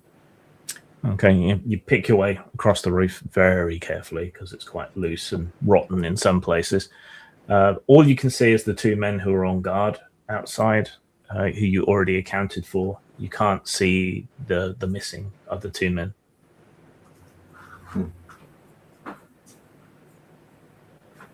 All right, so I'll whisper to these 2. What do you want to do? Should we head back or? Yeah, so we got an idea of what they're doing with the bodies, right? Some sort of ritual. Okay. You could stop by the burn pit and check it out on your way back. Yeah, I'm gonna do that. I don't know if you 2 want to come, but I'm gonna see if there's more evidence of what they're doing. Okay, but Yeah, let's go over there. so we're not going to do anything to these guys now. We're just going to depart. No, I no. mean, if we could take out like 2 of them right now, or one of them at least, that would certainly even our chances. That's what I want to know. Are we thinking of violence, or are we just scouting and going to leave? I think I don't know if our lords will be all that happy if we just start shooting. why don't we just let them, because all they are is taking dead bodies for some reason. They're not actually hurting anybody or stealing stuff, just bodies. That we know of. And they've got the grain, which is marked to the clan, which probably means it's the grain that's supposed to feed that village. Yeah. Think we could take some back? I don't know if there's any way to get down there to get it. I mean, I could carry one of them easily, but how do I get it and get out? True. All right. If I go down there, someone's dying. Probably clubbed to death with a massive pot of rice. So we're just going to leave and we'll report back to those guys and then we'll decide. Yeah. Yeah. Okay. So we Okay. Yeah. You go back by the same route. You know how to keep quiet and out of sight there, and so you make your way back. So, did you want to stop by the fire pit or not? Yeah, I think we should. Yes. Okay. All right. So you make your way down off the hillside once you're far enough away not to be spotted. Make your way along the main road and then come to the site of the fire pit. There's several wooden shovels just sort of leaning up against a few trees. There's sacks of charcoal, piles of firewood set up, and it looks like quite a few bodies have been burnt here. The fresher ones still have their flesh and are contorted up where the fire has caused the tendons and so on to constrict. It's deeply unpleasant, and it would be unclean to touch any of them. Is there any like charms or symbols? Charms or markings? Can Midori make a judgment roll, please? That's judgment defiance. Okay. Yeah, you put it in square D20? brackets on yours. Thanks. 10. It's D20 equal to or under. So was that a success? Sorry, my defiance is 7 and I rolled a 3. Yes. Okay. No, there's no charms or markings. And looking at the fresher bodies, Like, there's no trace of clothing or jewelry or anything that they would have had on them, shoes even. They seem to have been dumped naked and burnt. And there's no remnants of their possessions in amongst the ash, Well, which they is could- odd. Well, they could have stole the possessions.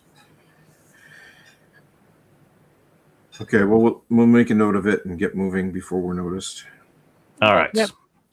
And we want to make notes on, or like, memorize the route that was safe there and back, so that if when we come back, Follow the same path. Yeah. we follow the same one without making mistakes. All right. Meanwhile, while that was going on back in the village, so Abe and Akemi, while Yeah. they're off scouting, what were you doing? We are going back to the shrine to look at the death ledger so I can inspect it. Okay. So, yeah, you two make your way back up to the shrine, up the muddy path. The shrine keeper is out sweeping around the stone that marks the shrine. And Okay. sees you coming and bows his head slightly. Sorry about my behavior last night. You roused me from a deep slumber. May I see the death ledger, please? I'm inspecting in the official capacity of the Lord.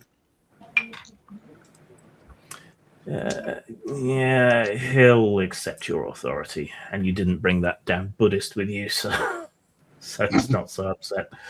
All right, he leads you back over to the hut and opens up a cedarwood chest, takes out a big, heavily bound book.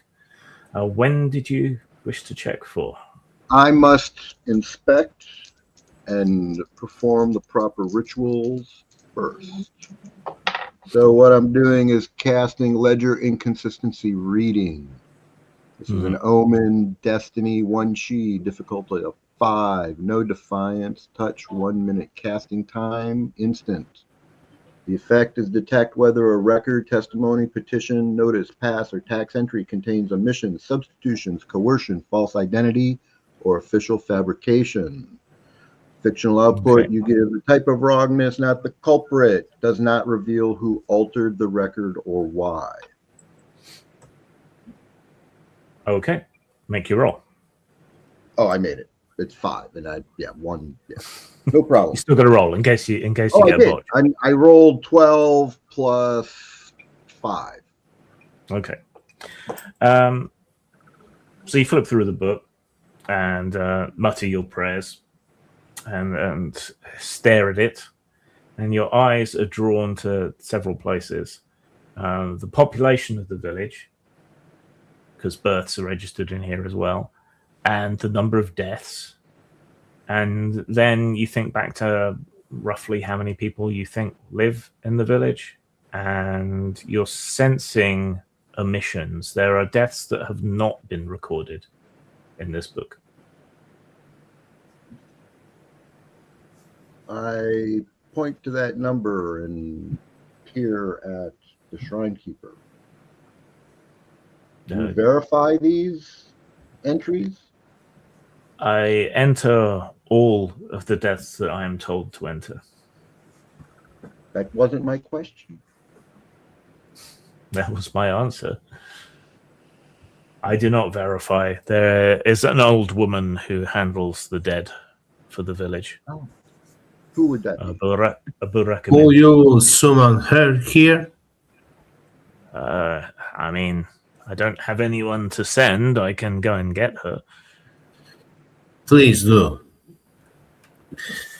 Other stuff. He The data bows and hobbles off. in the book regarding those which cause of that is not stipulated in the document were all of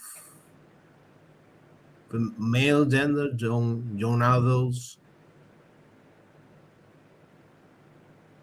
So I couldn't quite make out what you said. Yeah, I don't want to repeat what I thought I heard you say. Okay, Camille is asking to if can figure out there is some common denominator among those missing in the text.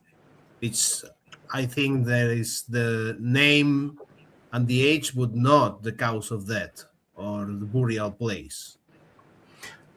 So, well, now you've narrowed it down with the ritual, you can easily flip through the pages. There's no common denominator to who is and isn't recorded. I mean, everyone is a denizen of the village, so there's that.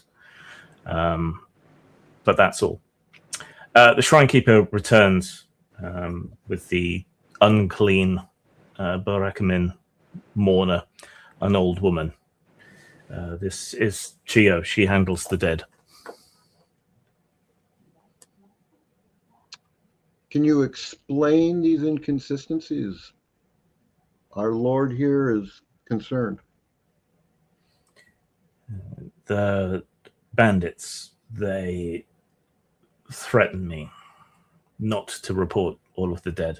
I keep my own record separately as well as I can, but I can neither read nor write, so they're mere markings. So, what is the current count? I mean, this is an imperative. I am sent out into these villages to verify that you're following the orders of our Lord, and lo and behold, there is this inconsistency. Can you explain why that exists? The shrine keeper and the old woman look to each other. We intend to report these inconsistencies to the magistrate when he comes through. Time now. Now is the time to report. The population of the village was around 150 before the winter. We have been whittled down to around 80 by starvation and disease, and I have been told not to record 20 of those deaths. Why do you suspect that would be? I think these men, these bandits, wish to, for some reason, hide how bad things are here. Oh, interesting. Who would benefit from that happening? It's hard to say, my lords. If the daimyo has incorrect records on how strong and productive our village is, it will look better on the reports. They will tax more from us for food, and then next winter will be even harder because their expectations will not match the reality of what we can grow. But who benefits from that, I couldn't say. Well, what is the benefit of hiding 20 bodies? What does that do to the ledger? It makes it seem as if we're faring better than we are. And so then you are taxed more? Yes. And there would be less urgency in repairing our problems. And who benefits from that? I couldn't say, my lords. Who could? Who could give us that answer in the village? The leader of the bandits could tell you why he's doing it. Well, thank you for your time. She bows and starts hobbling off down towards the village. As she does so, you hear some shouting and a scream coming from down in the village. Oh, my. I hurry to inspect what is going on. Okay, you both dash down. the path, slip sliding and passing the old woman. Tramp your way through the mud, and as you round one of the houses, you see a couple of rough-looking men with lank, greasy hair and mismatched armor. One of them is dragging what appears to be a dead body of an older man through the mud towards a handcart, and the other one has just pushed an old woman over in the mud. She's wailing and crawling and trying to get past him to get to the corpse of the old man. I strike the man that has shot the woman. Okay. Right. First blush of combat, then. Right. Can you both roll initiative, please, and then tell me which... Okay. Initiative. Initiative. I thought that was 15. I thought we determined initiative in advance. You roll your initiative, and then you choose. Now, I'm going to roll theirs, and then I will tell you, but you need to roll yours to figure out what your maximum initiative can be. All right. So what is that initiative attribute that I have on my character? So you roll D20 and add your initiative attribute to that. Roger that. It's 17, man. Yeah. Is that right? Sounds right. It can be that high. Let me just double check for you. 21. I did it the way, I here with you. Because it's a derived attribute. Okay. Right? Yeah. Agility plus intellect. Divide the result by 2 and round up. Well, there you go. That's why. Yep. And then you roll D20 and add. Oh, that. holy shit. All right. 37. 21. I roll a 7. I have an initiative of 15. So Abe, was it 37? Yes. And Akemi, 21. 21. Okay. Give me a second here.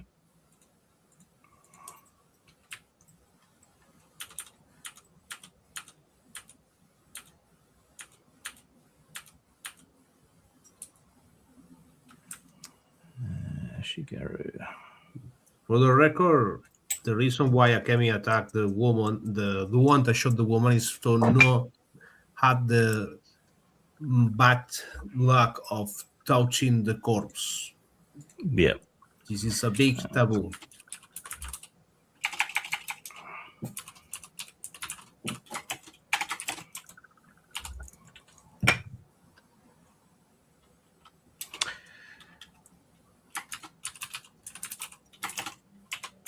Okay.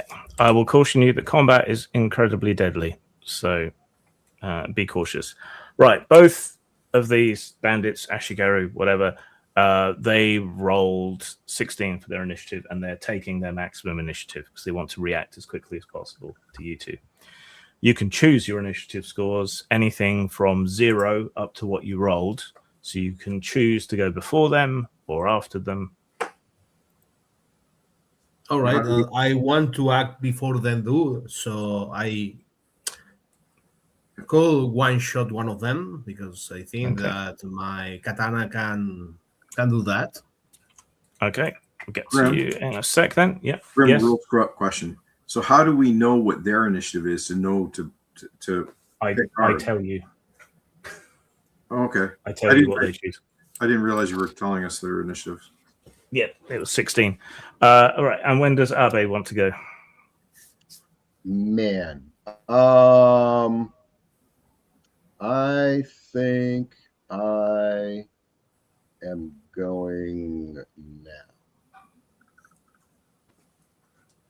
So after Akemi, but before them? Oh, man. Mine was 37. 7.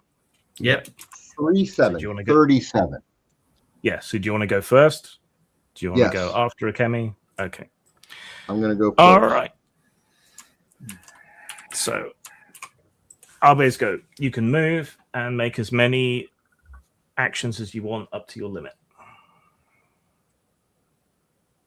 Okay, so what I want to do is back away, and then I'm going to take casting time a 1 turn, a white talisman circuit, and send a charm down the road 100 meters. So white paper charm travels a simple route and returns with 1 condition report: safe, watched, dead, polluted, blocked, occupied, or spiritually wrong. Cannot reason, fight, open locks, or choose between complex options. Okay. I'm trying to see if it's just these two or if there's anybody else nearby. Basically, is what I'm Okay. finding. All right. So Hold make on. your So roll. that's a difficulty of 15, and it's void, so I only get to use 1 plus the attribute is 3. And this is a Oh. D20 because you're under stress. And yep, I was going to say, as soon as I rolled it, I went, oh, no, that's what I need to ask. And that is a 10 plus, where was I? Plus 1 plus 3. Oh, shit. Nope. 14. So fail? Fail. Or fail. Okay. So you grab the paper talisman and throw it into the air, but the chi fails to manifest and the paper just falls down into the mud. Ooh. I'm going to need to quantify how many spells people can cast, aren't I? Yeah, I noticed that. So casting time says turn, but then I went and looked at how many things can I do in a turn, and it's like 4.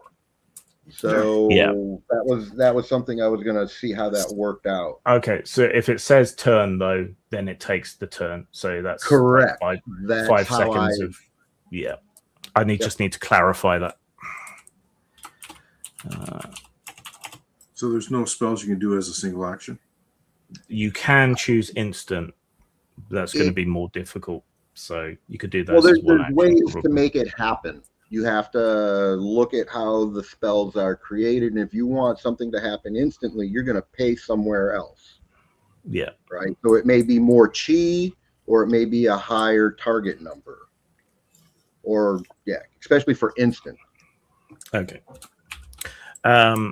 But that was still just one action, so the rest of your actions can be used as reactions if necessary. Well, I was also going to move back, so I did 2 actions. Yeah. Well, the movement is free. You get one movement for free. All right. So, presuming you're just like walking. Yes. All right, Akemi, how many actions do you get per turn? I have 3 actions and 3 reactions. Okay. Do you have the Aedo stunt? No, I don't have the stance in my character sheet. So you can move. You can move to close the distance to this guy for free. Then drawing your sword takes 1 action, leaving you 2 actions to attack with, if you wish. All right, that is what I'm going to do. Okay. And I have to roll melee then? Yes. Is since it's in the stressful situation, is a 1d20 instead of 2d10? 2D instead of 2d10, yeah. Okay. And I have to roll above or below the stat. You roll d20, you add your skill and stat bonus. Okay. 16. I have a melee of 3, which is a 19. And muscle, I have a +1. Okay, so it's total of 20. Okay. Right. The difficulty to hit these guys is their base defense, which is 5. However, he is using his action to try and protect himself. He doesn't have his spear on him at the moment. It is leaning up against the cart. So all he can try to do is dodge. He gets a total of 15 on his dodge. That uses up one of his reactions. So he dives away from you towards the cart. However, that wasn't enough to get completely away from you. So you still hit him by 5. His armor is 4. so that drops it to 1. He takes 1 point of damage. So you slash across his back. His armor deadens much of the blow, and he lands close to the cart. However, he is essentially helpless to a follow-up attack. So you can take your second action and strike him down. Okay, I'm going to stab him. Since he's face down or face up? Face away from you. All right. Okay. Make your attack. You got +2 for a flanking attack. So make your attack roll. Okay. 13 plus 3 is 16. And plus 1 for Okay. muscle makes it 17. 17. Okay. Plus the So 2. that's your total attack score. Plus the 2. +2. Plus the 2. Sorry. So it's a 19. So 19. Okay. Right. The base difficulty to hit him is always at least 5. So we take that away. So that leaves you 14. And then he has an armor of 4. Which drops it to 10. However, he only had 9 health left. So he's reduced to -1 health. And for an NPC, throwaway NPC like these guys, that's basically dead. So, yeah, he turns and dives. You slash at his back and just cut a groove through his armor. As he lands heavily and scrambles towards his spear, you step closer behind him and drive your katana down through his back. He makes a startled, breathless grunt and dies. You have 1 action left, should you wish to use it. All right. I then go to face the one that is dragging the corpse. Yep. Going to move towards him.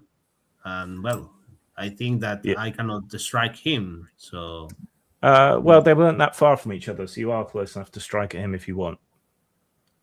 and then that is what I'm going to do then. Okay, go for it. Make another attack roll. 14 plus 3 is 17. I have plus 2 or anything. No, so just a straight 17.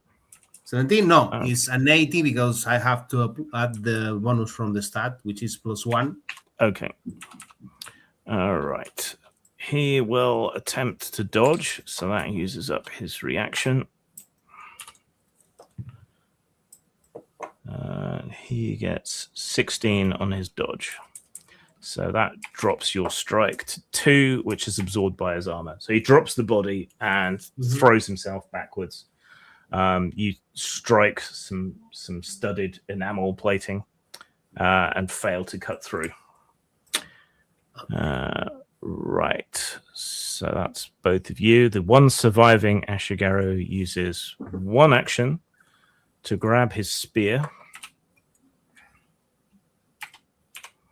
And then 1 action to attack Akemi with it. So he lunges forward with his Yari spear. He only gets a 4 to hit. I'm presuming your base defense is higher than 4? Yeah, it is.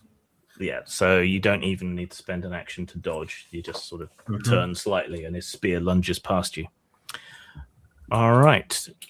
Turn 2. Your actions and reactions reset.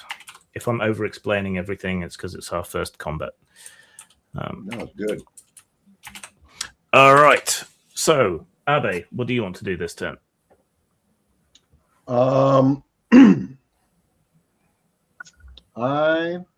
am going to go to the old woman's side and Okay. keep the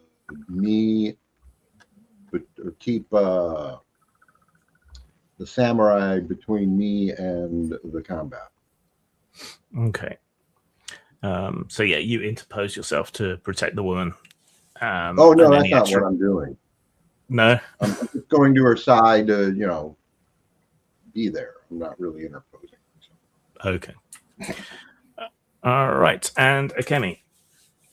Well, I'm going to end the life of this brigand. Okay. So You're strike. already in striking distance, so make your first attack. 16 plus 3 is 19 plus 1, 20. Okay.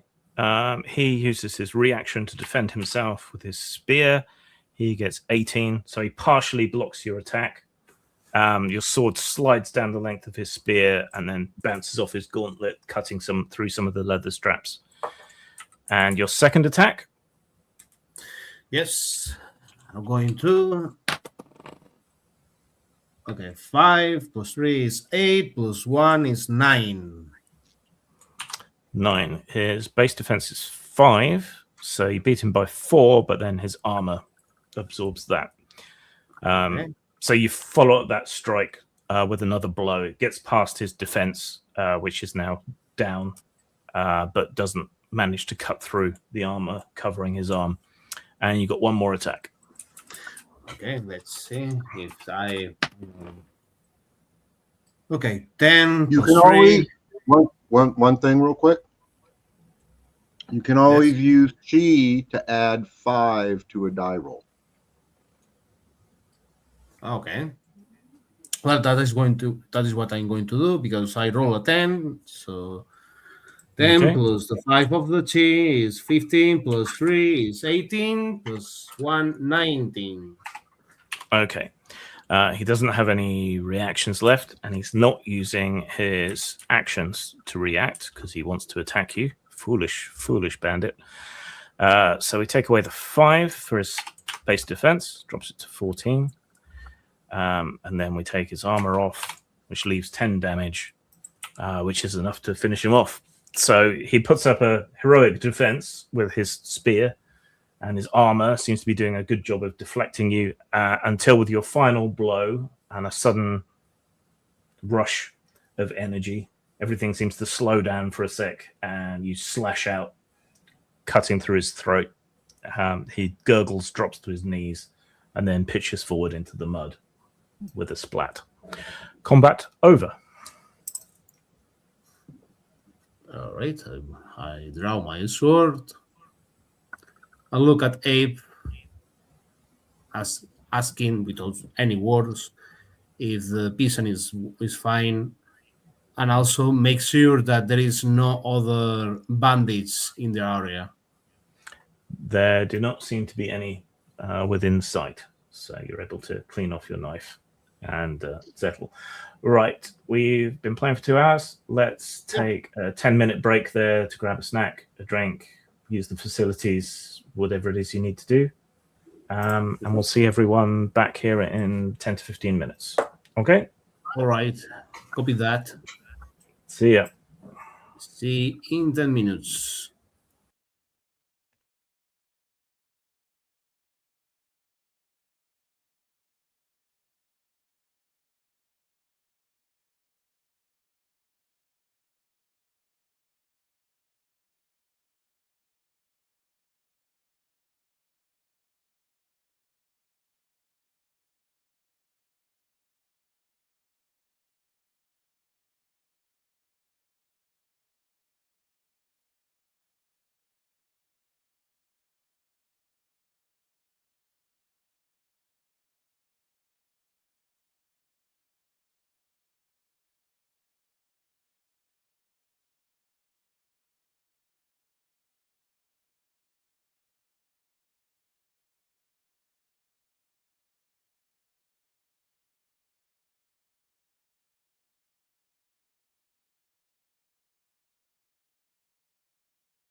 Welcome back.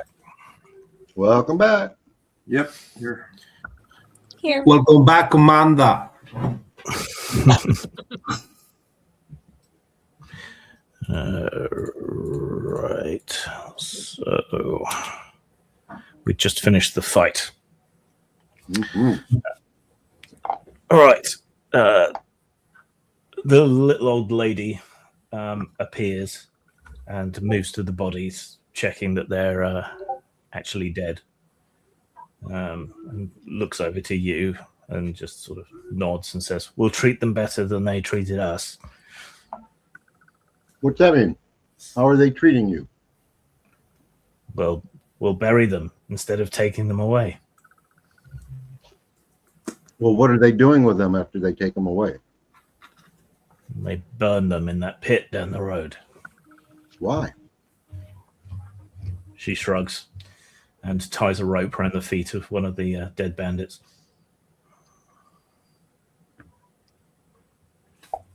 Okay. They burn the bodies.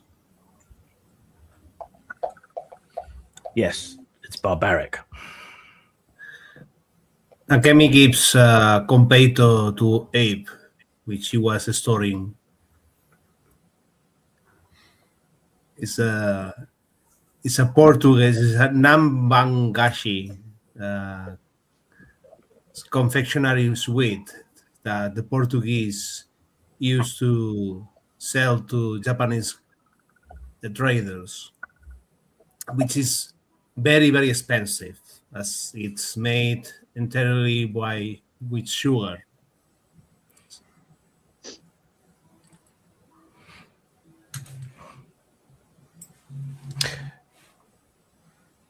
All right, so about this time, the rest of the guys come walking up back the path into the village and come upon the bloody aftermath. Do we see then the old lady trying to move the bodies? Yeah, she's got a rope tied around the feet of one of the dead bandits and is dragging him through the mud. I mentioned to the other two that, well, now we know where the last two were. I go up to the old lady, bow, and would you like me to do that for you? I can't ask a holy man to make himself unclean. This is my job. As long as I don't have to touch them, you already have ropes on them. Still. Oh, let me take the burden off you. She shrugs and hands you the rope. Be careful. Just show me where you wish it dragged. All right. She shows you the way up a small path onto the hillside again, where the gravesite for the village is. Dozens and dozens of markers set out. Okay. I'll drag them up there. What do the rest of you want to be doing? Akemi asked to Tanaka and Midori-san about what they found in the fortress of the bandits. So we found a pit that they were throwing bodies in and setting it on fire. And we also saw that they were stealing some food before it got to the village. Yeah, they had a bunch of rice and grain that they had taken from the village, and we thought about stealing it back, but it was kind of impossible without getting noticed.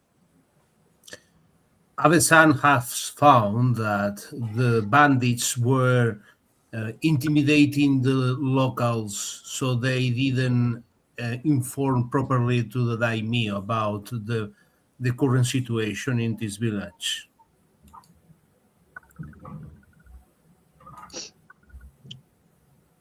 Well, somebody is making money off it. That's my guess. Yeah, I was thinking that too, that there's a snitch here. Because they keep grabbing the bodies as soon as they drop. They have to know. They have to have somebody on the inside. Well, there's the myth count between the so we investigated the ledger, the birth and death ledger. They're about 20 off, and they've confessed. This other old woman, not this particular old woman, the one who's in charge of handling the bodies all the time. She confessed that, yeah, she's been pressured to make the numbers different for the bandits. And what that does is make it look like there's more people here, so there's more taxable headcount. There's money in here somewhere. There's got to be money involved somewhere. Grim, question for you in the chat. I don't see a question. Hope the game is going well. I think it is. Okay, not that. Private chat. Okay. Yeah, it's a game question. Yes, some of it is still useful. You could piece together a rough set of Ashigaru armor of 4 protection by combining the 2 sets. Okay. But they've been on dead people. Okay, yeah, I'm not taking it off. I want to know for our other people. Yeah. Do either Orin or Ao need armor? I don't know if either one of them actually have armor. I don't think I need any, but let me double check.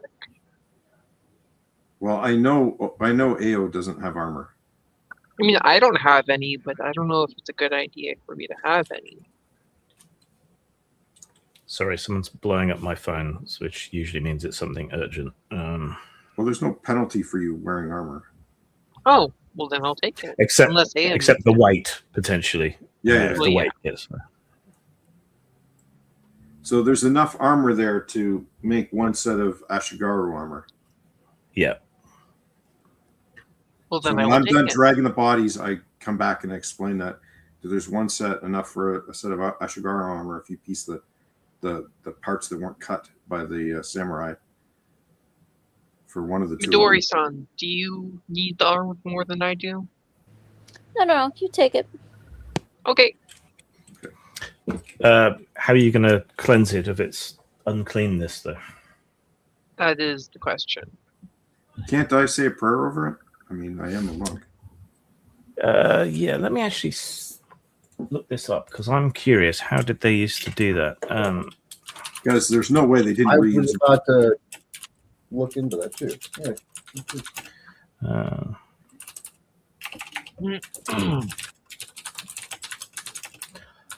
I always kind of wonder that about cultures with huge taboos around death.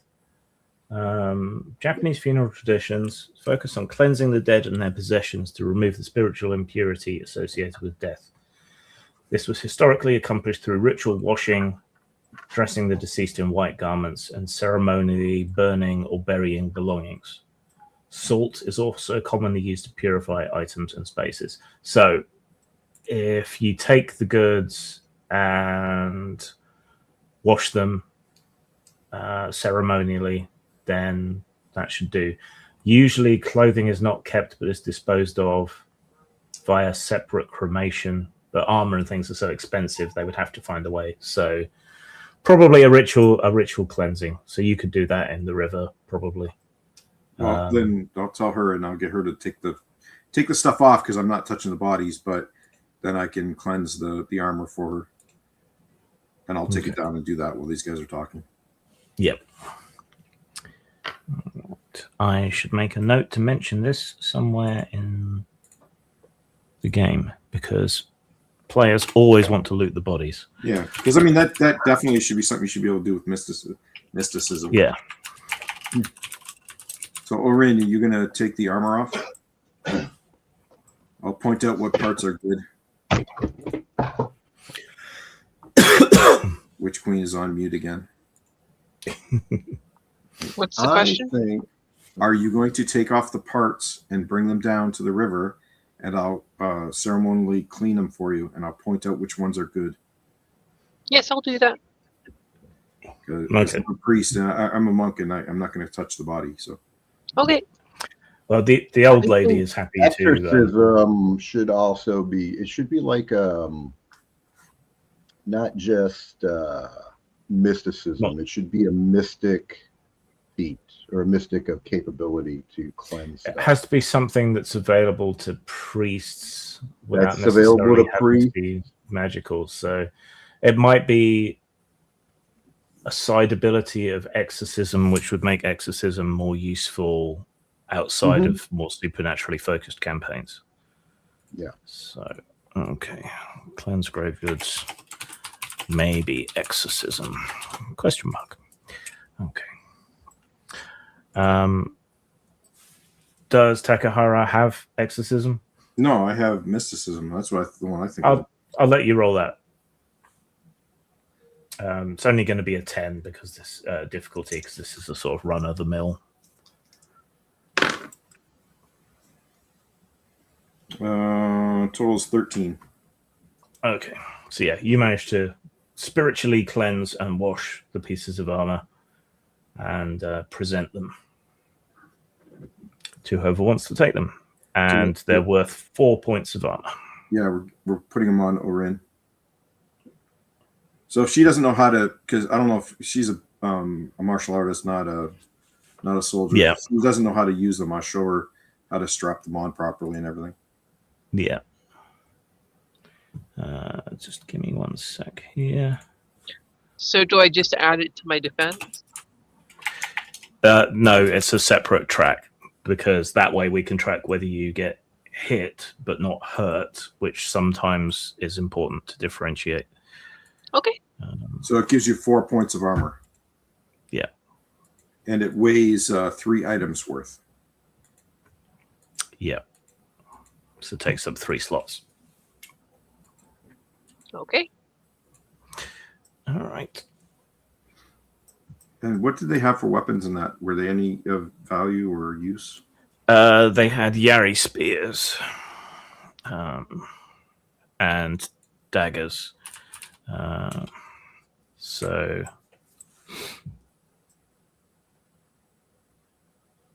Were they just Tontos or? nothing so good. Just sort of crude daggers. The Yari spears, if you want them, have max damage of 20. They're two-handed, count as 2 items, and can be used to stab and impale. Well, I already have a Naginata, so I'll see if one of the two ladies need them. Oren, do you need one spear? I mean, let's see. Double check. No, I don't really need one. Miori? Just have my staff and my hands and feet. Yeah, I'll take it. Yeah. Well, Oren, if you can use a staff, it's the same skill as using the staff, but it does more damage. Oh, well, in that case, I'll take it then. Yeah, and it can impale. Pointy. And it can impale. Yeah. Nice. Okay, so Yari spears have max damage 20. They're two-handed weapons. They take up 2 encumbrance slots and can be used to stab and impale. These are run-of-the-mill, normal spears. There's nothing special about them. Mass-produced, handed out to Ashigaru. Despite being bandits, they've taken reasonable care of them, so they're just nothing special. And you said, what were the daggers? Essentially, they are, stat-wise, they're Tanto, but they're probably cruder made. So if you want those... Well, I'll grab them because I don't have a dagger, period. So okay, so 10 max damage, one-handed, 1 slot, and they're stabbing daggers. They can be used to stab and impale. Yep.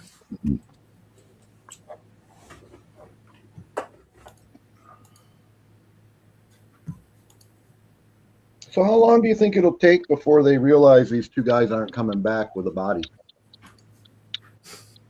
Probably not long. Yeah, the village headman appears.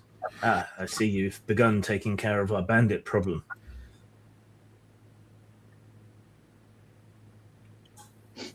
Apparently. When they find out, they will not be happy. And they will have time to organize and get ready. Then what happens? I don't know, but they still outnumber you, just, I think. 6 more men and Hattori. And there's 5 of you. I think we should head there now. Kemi, what do you think, our lord? We do a strike now. Okay.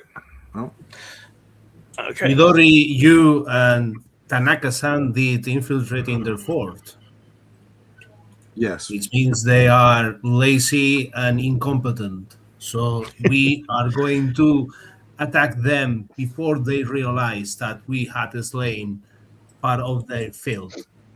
I mean, think it could also mean that your friends are really skilled and competent. It's that might be why. I mean, I'm just sitting here laughing to myself that was his or her conclusion, but okay, that's one way to spin it.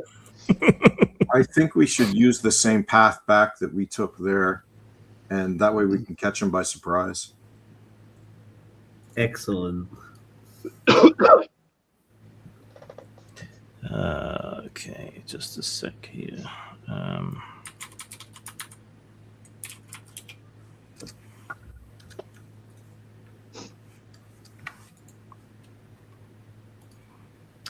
Okay, I really need to think of a good way to do group challenges. I will figure that out.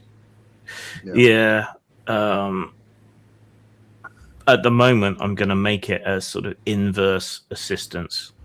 So if Midori is helping all of you sneak along the goat path behind the fort, then she needs to make a stealth roll at -2 on a d20. What about the fact that we staked out the way back?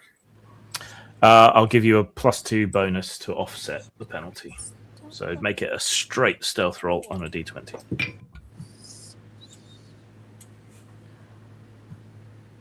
Okay, I got 22. Okay. That's pretty good. All right. So We're all like you're, clumsily walking. She's running around correcting our stuff hanging so nothing makes noise. And, she's like patting us down. Hey, that makes too much noise. You can't move that. Yeah. Go that way, tie that bit down, wait for the shadow of the cloud to fall across before we run to the next bit. Yeah. That's kind of how I view it as working. But yeah. Okay. So yeah, you all follow this goat path. Some of you remember the way now, so that makes things a little bit easier on you as a group. And then you manage to creep in back down behind the place where you managed to climb up before. There is no sign that there is any awareness that you were here before or that you are here now. Is there anyone on the wall again? The 2 guards have been replaced with 2 different guards at the front gate, but they were the only ones and they didn't notice you. All right. You can hear low conversation still coming from the interior of the building and the snoring of someone very, very asleep on their back with some kind of sleep apnea problem. Okay. My lord, if you don't mind, I will take care of the guards as I take my Yumi off my back.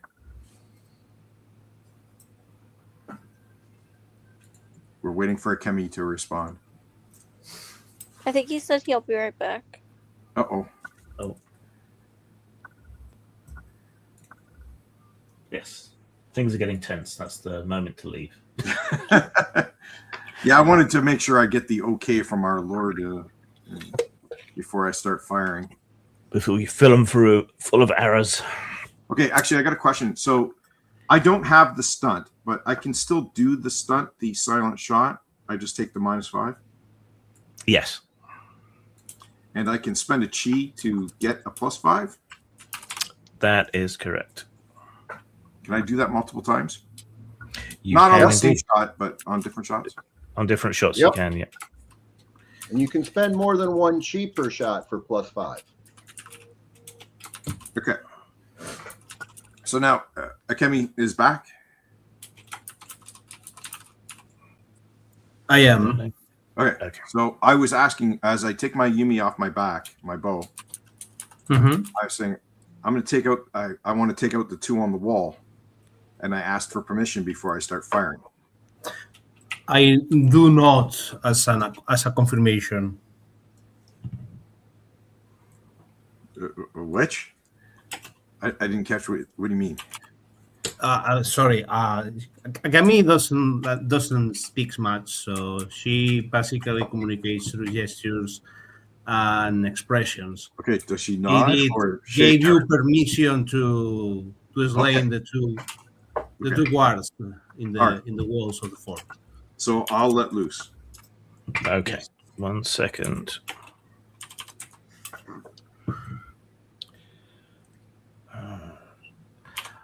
All right. So, are you firing from up here on the palisade or the roof of the building, or are you going to creep around and shoot at them? I think before we climb up, shoot, Okay. and then we can climb up. But that's why I wanted to know about that silent one. Yeah. Okay. So, And then, can you only do 1 stunt at a time, or can you add up different stunts? it will depend on the stunt. What were you thinking of trying to combine? Well, the silent shot and then something that improves the damage so that it hopefully goes through, like the one that negates armor. Then yes, you could combine them, but you'd have to roll with the one that you're worst at as the penalty. Well, I'm going to negate both of them in the penalties anyway with the chi. So, Okay. All right. Can you make a stealth roll first, though, please? You can have +2 because you've got cover. Okay. And I you've use already the got paper, them close. and I use the paper Okay. talisman. I use the paper. Yes, it's still in effect, just barely. Okay. So my agility is 5. I assume that's still for stealth, right? Because I'm. Yeah. And then, so I got 15 on the dice. That's 20 plus the paper talisman plus the +2, so like 24. Okay. Miraculously, even with the spending of chi, they don't see or hear you coming. You get into position and shoot. You still have to roll initiative, but add 20 to your normal initiative when you roll. All right. 17, 15 is 32. 52. Okay. Do you want to go before them? Yes. Okay. Honestly. How many attacks do you get? 5. Okay. Fill them full of arrows. So I'm gonna do the negate armor and the silent shot, and put a point of chi for each one to negate the 5s. Okay. So they're straight on my skill roll. Yeah. So the first one is range 7, 19, 21. Okay. And then the second one is 23. Okay. Just give me a sec here. They're unaware, so I can only use their base defense and they can't react. So.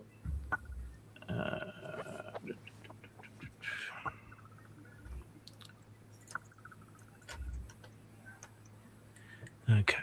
So base defense is 5, their armor is 4, but you're negating the armor. So that's just 5 off. What's the maximum damage on the bow? The bow is 15 plus 12 more for the arrows. Okay. It's more than I rolled. Yeah. So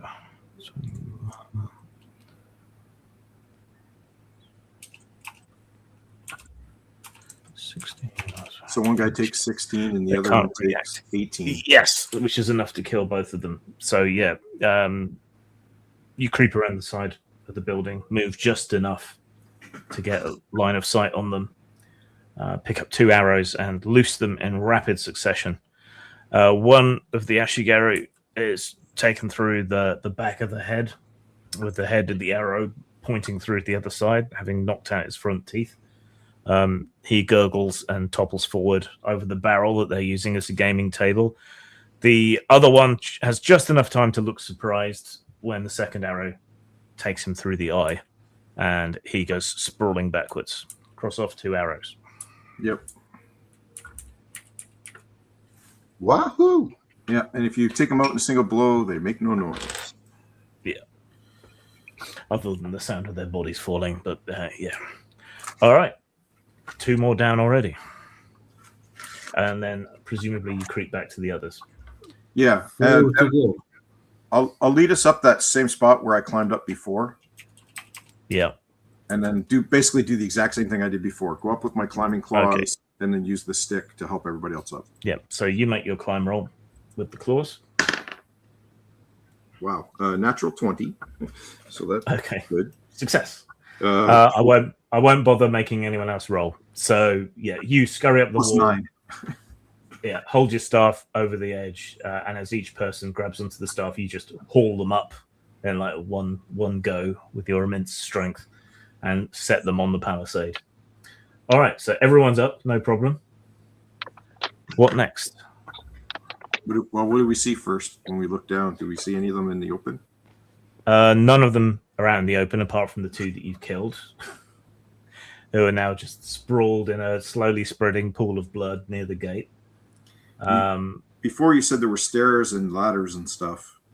Ladders around the outside, of the palisade. But are there ones reachable for us? Yeah, plenty. Yeah. So you could either climb down there, or you could lift up the ladder and use it as a bridge to the roof of the building, or you could climb down and go in through any of the doors of the building. You got plenty of choices. Well, I look to the samurai, and if you want, I can get on the roof and cover you with arrows from above while you 4 get down and get amongst them. Do. Proceed. Okay, so I'll move over to the roof and start looking through the holes to find them while those guys get down the ladders. Okay, so the rest of you climb down and get into position behind the building, and you hop over onto the roof and clamber about. Can you make another stealth roll, please? Well, that ain't gonna be it. Well, they rolled very badly, so you might be all right. Okay, 10 total. Yeah, that's better than they rolled. Oh, really? Okay. So yeah, miraculously they don't hear you as you tramp around on the roof like a heavy-footed Father Christmas. So 2 of them are asleep in what seems to be the barracks that you saw before. You think you recognize the ones that are asleep in there now with their armor off and their spears in the corner. They're the guys who were on guard at the gate last time. Previously. Yeah. Otherwise, the other 3, so the guy who you presume to be the leader, Hattori, and 2 other Ashigaru are in what would have been the officers' quarters. One of them is plucking amateurishly at a koto, trying to play some music and not doing particularly well at it. Okay, so I point down to, like, when I can see it wherever Akemi is, I point down to her and go 2, and then I point to that part of the building where they are. And then I point 3, and I point to the other part of the building where they are. Yeah. And then I take my bow, tap it so she can see what I'm talking about, and I point at those 2. Like, I'm going to take those 2 out with this bow. You guys get the other 3. Akemi, those not. and gestures to the rest of the party the order to attack the other three. Okay. So the rest of you sort of shimmy around the building and get into position to where you can charge through the doors or the paper windows or whatever to attack them, and wait for Takahara to do his attack. So they're asleep. This is slightly dishonorable, but you know, who cares? You're not a samurai. Plug. All right. I'll again spend 2 chi to make both of these silent shots again. Okay, go for it. In case. So make it 2 attack rolls. All right, so 7. Is there any bonus for them being? Yes, down? you can have +2 for them being Okay. essentially vulnerable. So 9. So that's 9. 17 is 26. No, 17 and 9. 26, right? Yeah. Okay. 26. And 18 and 9. 27. 27. My math sucks today. They got no armor. They can't dodge. The base defense does not take that below their health.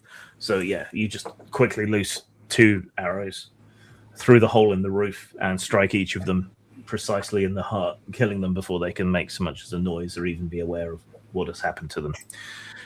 So that's 2 more dead. So that leaves the rest of you. Okay, Burst for in my, and ambush them? Grim, for my Yeah, other 3 actions, though, I'm going to take one of them and maneuver where I can be a covering fire for these guys and hold my other 2 for reactions. Okay. Yeah, so what's the plan, guys? Akemi gestures to Midori, so she attacks first at the guy that is trying to practice with the string instrument, and hoping that if the other notices that the guy suddenly stops playing, they come out and Okay. then be ambushed by Tanaka-san and Abe-san or myself. All right. Everyone roll their initiative and add 20 for the ambush bonus, please. Do you roll 2d10 or 1d20 for initiative? 1d20, it's a stressful situation. Okay. Okay. And plus a bonus of 20, you say? Bonus of 20, yep. Yeah. So that makes 35. I roll a 10. I have initiative of 15 plus 20. So 35. Okay, and Tanaka? I got a roll of 25 plus 16, so a 41 initiative. Okay. How did you get 25? Did you roll a 20? I rolled a 5 plus 20 for 25. Okay. Did Yeah, you want the mine? roll was 5. The plus 20 was what. Okay. made it I got you. Grim, did you want me to Takahara? roll one? Yes, please. Okay. 27. Okay. Midori? I got 36. 36. Abe? Oh, I'm not there. You're there? Just do you want to do anything? No, I'm not there. I'm like Okay. back still in the village. Okay. I Fair would enough. not go with them. Are you crazy? My goodness. Let's go kill stuff. Bye. Okay, so their Meet initiative. on a goat path and kill stuff. Oh yeah, that's what I should be doing.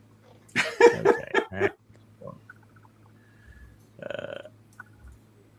I have when the scene time comes, if I've got something I'm doing back in the Okay. village. Right. Getting drunk So- and talking.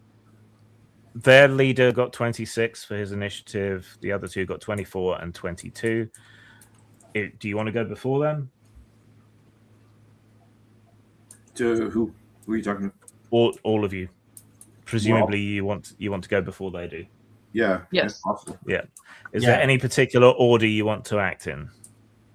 No, don't we go in initiative order? Like, because we all rolled separately. Well, yes, but you can choose.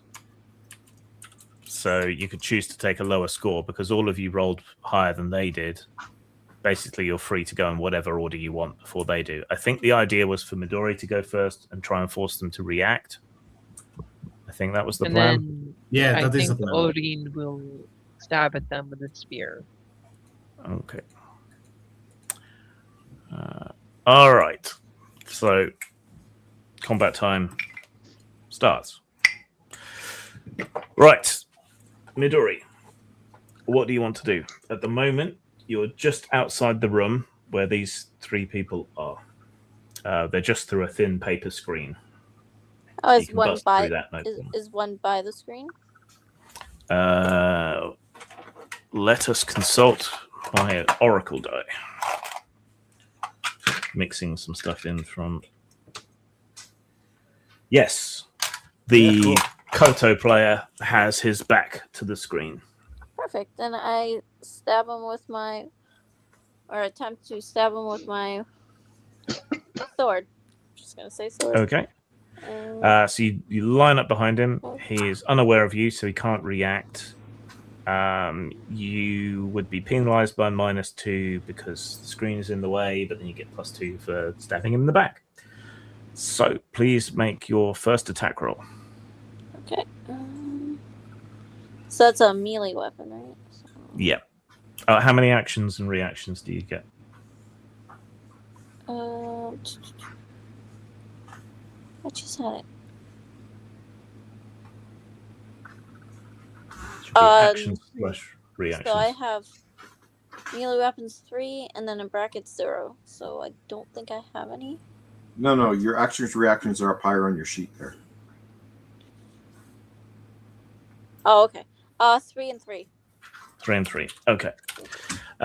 Yeah. So you got 3 in melee. So and what? No strength bonus, no muscle bonus.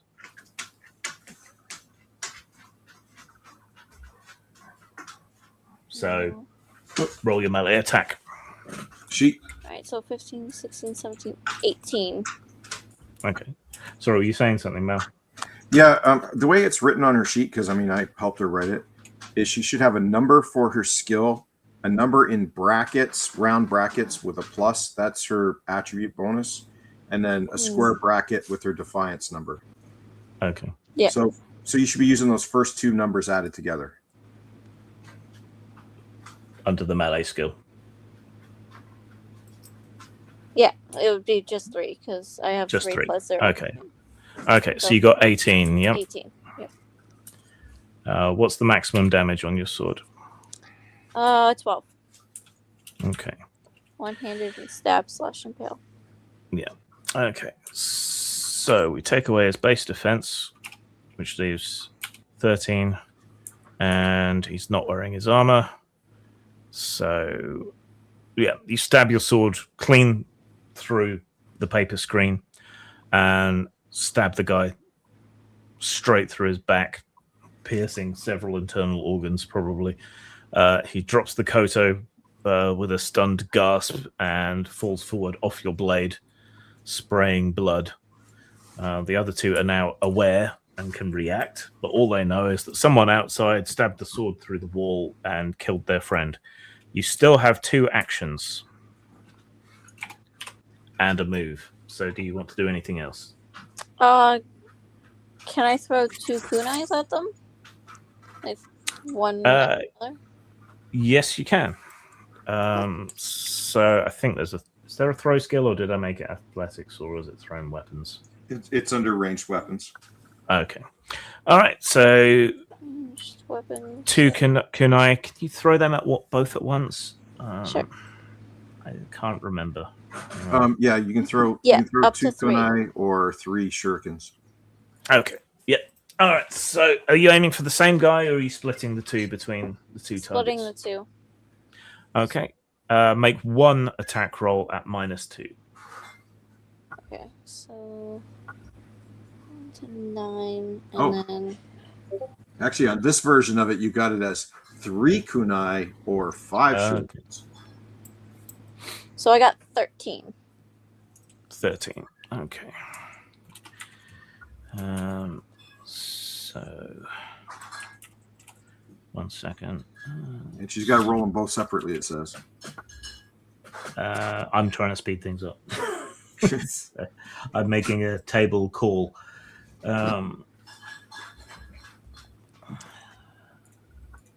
Too many tabs open. Okay, he gets 2 and 2.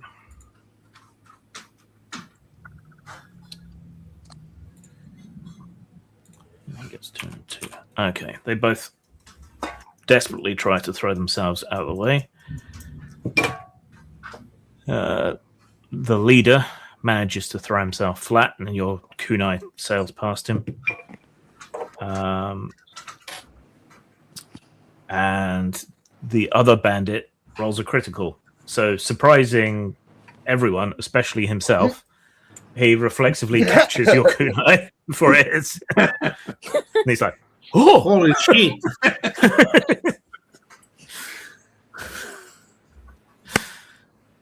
That's like perfectly cinematic for that kind of yeah." So you still have 1 action left, and your move.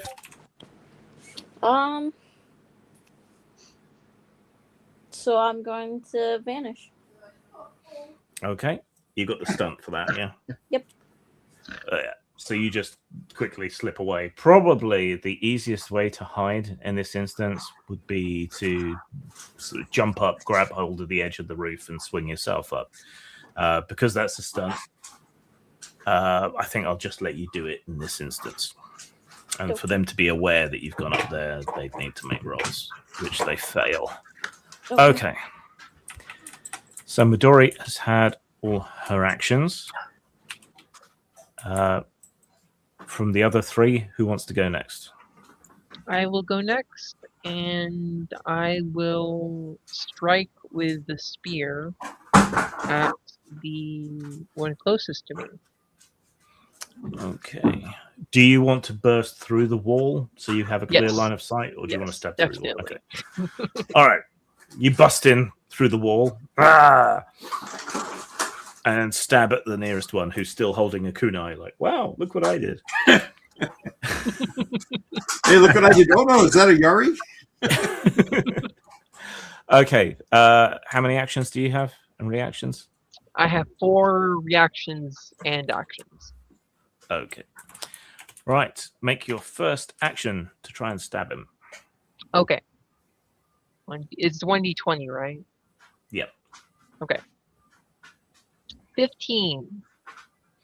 Okay, he has 1 reaction left. He tries to throw himself aside, out of your way, but only manages to roll a 7. Still, that's better than his static defense. So you got 13, yeah? No, 15. 15, okay. So that leaves 8. No armor. He is grievously wounded. So he is now at bout. So yeah, you leap forward, stab the spear at him. He tries to hurl himself to the side, but the tip of the spear still takes him through the soft, fleshy part of his belly. He screams and continues to roll to try and get away. You can now make another attack if you wish. I do, and at this point, I want to do a judo throw. Okay. So lunge forward, grab the back of his robes with your hand and throw him. Mm-hmm. Yep. Okay. So that's an unarmed attack. Mm-hmm. To get the grapple first. So make an unarmed attack roll. Okay. You got +2 because his back is exposed to you as he's trying to get away. Okay. 21. That's a 16 plus 5. Okay. Right. So that's definitely going to grab him. Let me just look something up here quickly.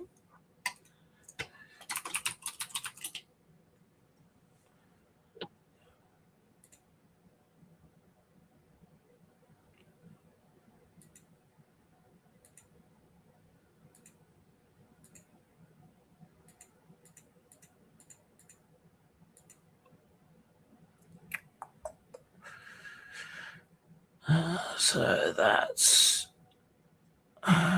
grapple attacks. So you've got hold of him. He can't try to break free until his turn. But can you make a muscle defiance roll to get a good firm grip on him? Of course.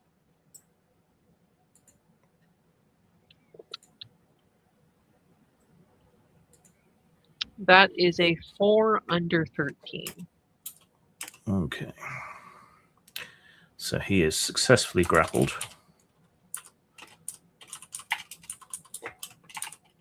And then as the next action, you can throw him. So make another unarmed attack roll.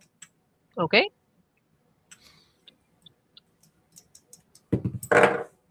Oh, and do I add my muscle bonus to this as well? Yes. Okay. So in that case, 5, 6, 7.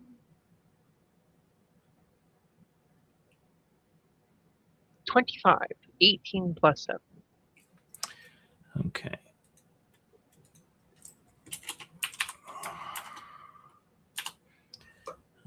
Just a second. Again, I need to double check something.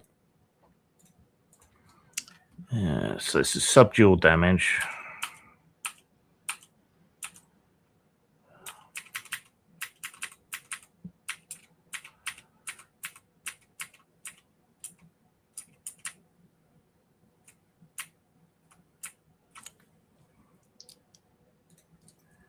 Do you have noted down how much damage unarmed can do? No, I do not. Okay. Let's see. I will find it. Advantage of searchable documents.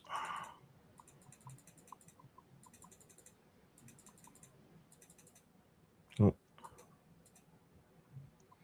Unarmed. Normal max damage is 8. What is your muscle bonus? My muscle bonus is plus 4. Okay. So that gets doubled. So your maximum unarmed damage is 16. So you can write that down. Nice. Okay. Sorry, what was the total on your attack again? What was the question? The total roll for your attack. I think it was 25. The roll from wasn't it? it was 25. Okay. All right. His base defense is 5. He's got no armor. That drops to 20, but the maximum damage you can do is 16. That is more than his endurance, so he has to make it an endurance defiance roll or be knocked out. He fails. He is knocked out, but otherwise it only does 1 damage to him. So he is alive, but knocked out. Oh, Do sorry, I have stunned. enough- No, Okay. knocked out. Do I have enough of reactions to stab at him again when he's knocked out? You you do have 1 more action left. Okay. Then I am going to pick up my spear again and stab at him on the ground. He's Picking running up him your spear through. takes an action. What? Picking up your spear again will take an action. Oh no. Well, I guess I'll pick it up again then. Okay, And just so wait for you the next turn. hook your foot under your spear and flick it up into your hand, ready to continue attacks. Couldn't she do Why don't you just one of kick the? him in the head? Couldn't she just do a lethal attack with her unarmed combat? Because there's that one stunt you do with it at -5. Yeah. You could break the neck of the guy. Yeah. Yeah. So Ori, there's a stunt you can do where you do lethal damage with an unarmed attack. You just Is take it a Deadly -5. Fist? Deadly Fist, yeah. Oh, I have that then. Okay, so you can choose to follow up and finish him off if you want. Yes, you don't even- I choose to do that. Yeah, you don't even need Okay. spear. Right, he's laying there unconscious, can't react, can't dodge, nothing. Make an unarmed attack roll. Okay. So we all hear a sickening crunch. Yeah.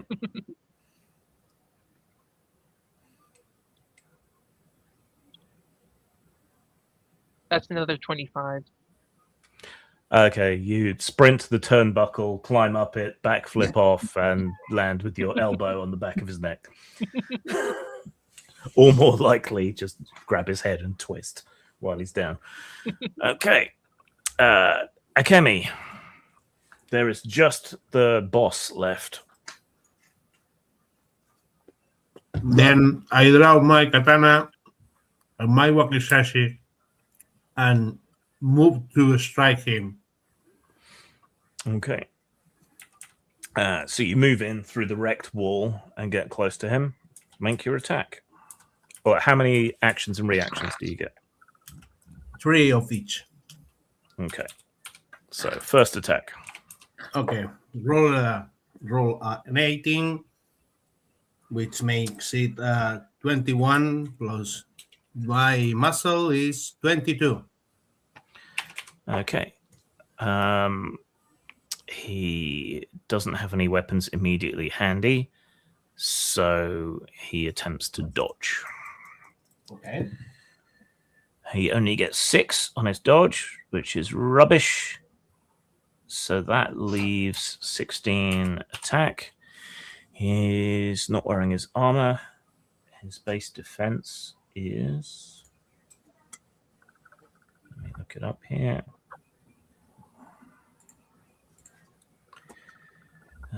Base defense is 6, so that drops your damage to 10. He's got no other way of defending himself. He used his reaction, or one of his reactions. He can't use the other because he used that against the flying daggers. So, in which case, he takes 10 damage, I think.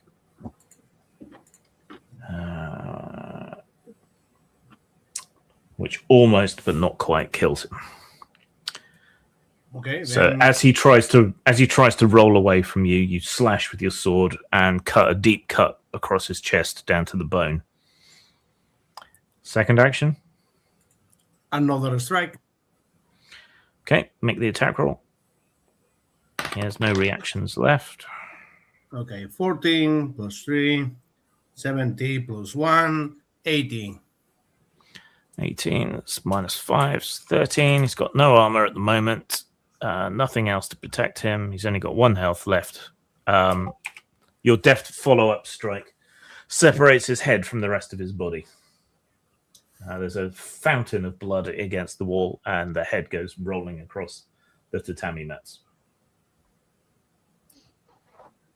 Akemi cleanses the blade and puts it back on its sheet. All right. Well, you stand victorious over the bodies of the slain. The bandits have been annihilated. I guess I climbed down. Yes. So what do you want to do? You've solved the issue. So now that you stand victorious, what do you want to do? Is any of their armor still useful, either whether wearing it or not wearing it? Yeah, a lot of it's lying around, so it hasn't been cut apart. So there's plenty of armor there to put together suits. For those of you who want to. So I already have 5. Can I improve that or no? Is there enough to do? Let me have a look.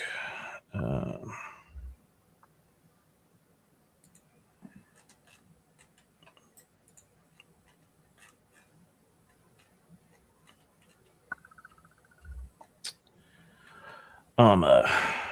So heavy Ashigaru armor is 6. Their armor is all at level 4, which is light Ashigaru armor, but that's because it's piecemeal. So by putting together pieces, you can make sets of armor. So if we go with the remaining 7 that have been killed here, so there's essentially 21 points of armor. So you could make 3 sets of level 6 heavy Ashigaru armor. Well, I only need 1 point, so Yeah, you can scavenge enough bits to improve your armor once it's been properly cleansed, of course. Well, you said this stuff wasn't being worn. True. So it's not been It's only made unclean. Yeah, it's only two guys on the wall that we have to clean it. Yeah. Which we Midori can. Midori can recover her kunai. The big tubs of rice would probably go down quite well in the village. Yeah. I recover my arrows and then see if they're okay. Yes, your arrows are all right. And I look around and see if they have any arrows and bows, because it's kind of the thing you'd expect them to have. You would expect them to have it, but they don't. The leader has a matchlock pistol and a handful of shot and powder. Okay, I scooped that up. I scooped that up right away.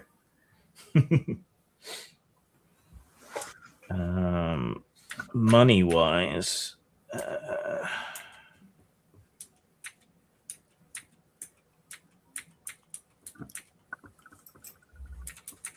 how much shot and powder was there, like numbers-wise?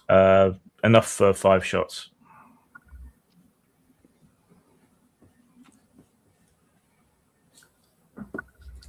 Give me a second.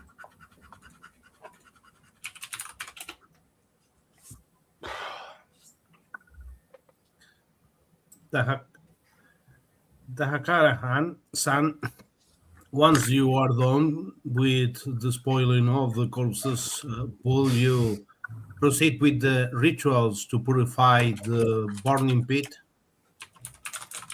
Yes, and I'm not actually touching the corpses because this is the stuff not on the corpses. Yeah. Tanaka-san and Abe-san, will you please bring the rice back to the village? In the meantime? Okay. Around the place, just note this down if you want to keep any of it. There's 110 worth of copper coins mixed. So yeah, 110. I got it. 110 copper. Yeah. I'm just recording everything for everybody. Okay. A couple of bolts of coarse cloth. Sack of charcoal. The rice. A small sack of millet. 3 large bottles of sake and cups. A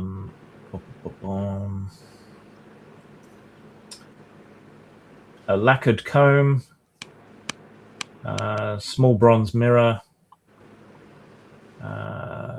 Tobacco and a pipe.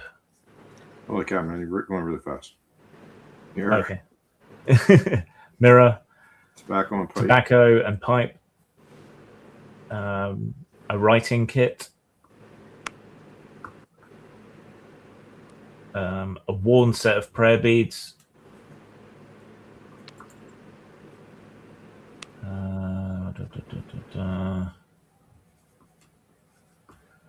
Several fire making kits.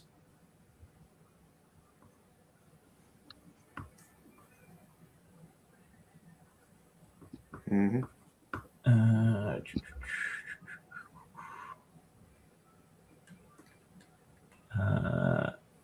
And you find a scroll. A scroll. Okay, and there was also 20 points worth of armor. Yep. After I take 1. Yep. Armor. And spears. And spears. Okay. Well, that's everything then, I guess. Okay. Okay. So, since the 2 ladies are taking the rice down right now, I'll talk with Akemi, and I think we should give the village the charcoal, the coarse cloth, and the millet as well, because it's heavy to carry, and they can use it since they're being starved for everything. Hi. Midori-san, please assist Takahata in bringing the remains to the village. Well, she's already taken those 2 were already taking the rice. Sorry. My bad. I still thought that Abe was present in the south. No. Remember, He is in the village. There's also charcoal out by the fire pit, so I'll make sure I round that up too. Yeah. And there's a hand cart there, so I'm going to fill the hand cart with all the charcoal, the coarse cloth, and the millet sacks. And I give the 3 bottles of sake to Akemi to decide what to do with, and the cups. Okay. We will give them to the owner of the inn. All right. For aiding the villagers, you all gain 10 giri. So you can add that on. You can divide up the spoils later on. Assuming in the aftermath you're going to help do rituals for the dead, and the old lady will retrieve the bodies and ashes from the fire pit and all the rest of it. Is anyone going to check the scroll?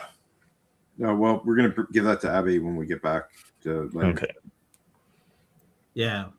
So awesome. How long has this been taking? About an hour or more?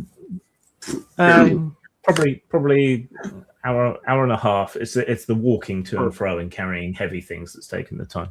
Yeah, the actual fight didn't last very long. No. Nope, understood. So what I'm going to do, because this is what I'm supposed to be doing, I'm going to do the purification ritual calendar of the Hungry Star. This is Destiny and Void. It's a chi cost of 10, difficulty 25. Defiance, no, unless judgment if a powerful spirit or curse exists. Mm-hmm. The range is for this entire scene. It's going to take me an hour to cast it. It will last all night. What it does is it reveals the true root category of the crisis. Is it famine, plague, improper burial, official suppression, hungry ghosts, false identity, or broken obligations? I have my almanac and all of my parts. The limits, it reveals the axis of the problem and what should have been done, not the full solution. Mm-hmm. And I'm going to use all of my goodies and leftover chi. No, Okay. not leftover, just 2. So I have a plus 20, and then on top of that, another 5. So I'm at 25, which makes a success just with my stuff. Mm-hmm. And I'll roll to make sure that I don't fail. And I don't. I get 19. Okay. So you perform your rituals, go through your almanacs, consult your charts, cast lots, all of that razzmatazz while everyone else is busy lifting and moving heavy stuff and killing people. The root cause of the problem you determine is corruption, and the signs and omens lead you to the scroll that they bring with them when they bring it back, and it's handed over to you. When you open it up, you discover orders from the office of the daimyo for this region, telling Sergeant Hattori to watch over the village and burn the bodies to prevent the spread of disease. Been found in their bags. At the end of today, Right. just be a lot more trouble. So, Which obviously didn't happen. no.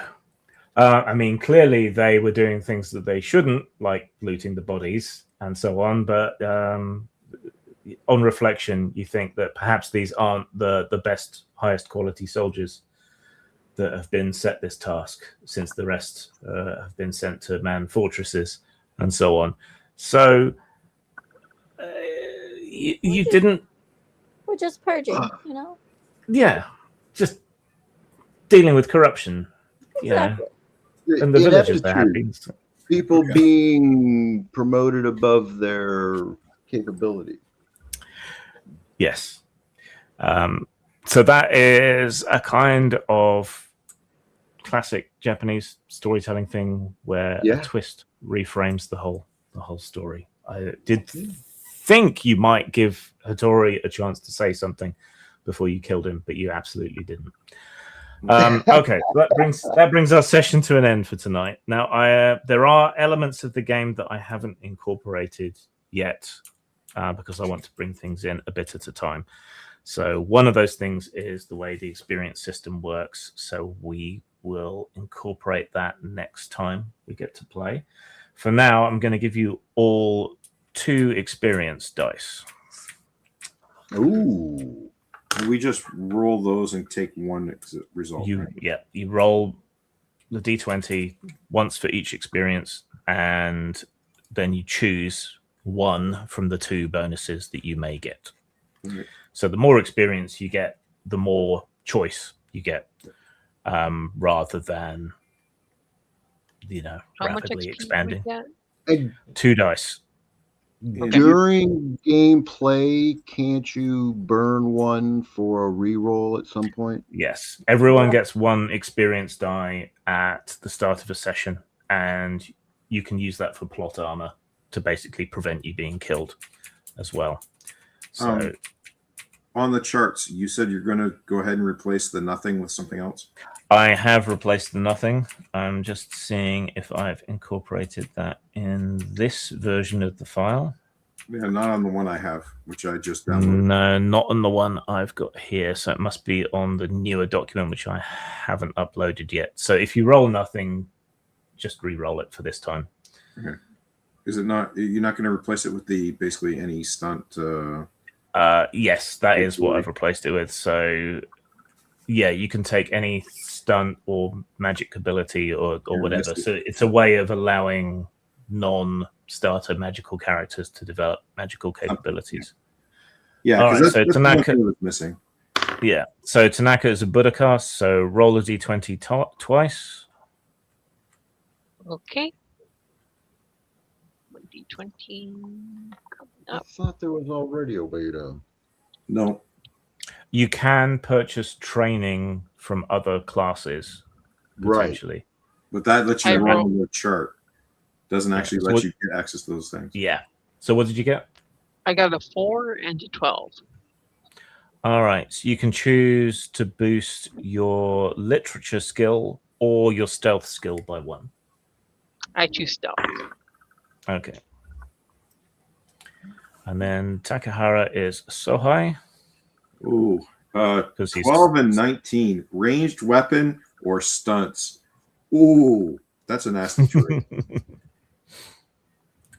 So that would enable you to specialize in your particular bow, or in bows, rather. Or you can increase the level of a stunt or start a new stunt. You know what? I think I'm going to increase fasting to 4. Okay. So you can go for a month without eating. Or wait a minute. Week? Yeah, it's a month. Go for a month. Yeah. Okay. So Midori is a shinobi. So roll a d20 twice. I got a 17 and an 8. Okay. So you can either increase your literature skill by 1 or your thievery skill by 1. Thievery it is. Somehow I had an inkling that would be the case. So Abe is an omyoji, folklorist and magician. Roll a d20 twice. 20 and 13. Okay, so you can either increase any magical training by 1, or you can choose from a different class and roll once on their table, or you can increase one of your attributes by 1. All right. Magical attribute or another role. I will pick up another element. Okay. Yeah, I will increase void by 1 to make it 2. Okay. Right. And then Kemi is a samurai, so roll d20 twice.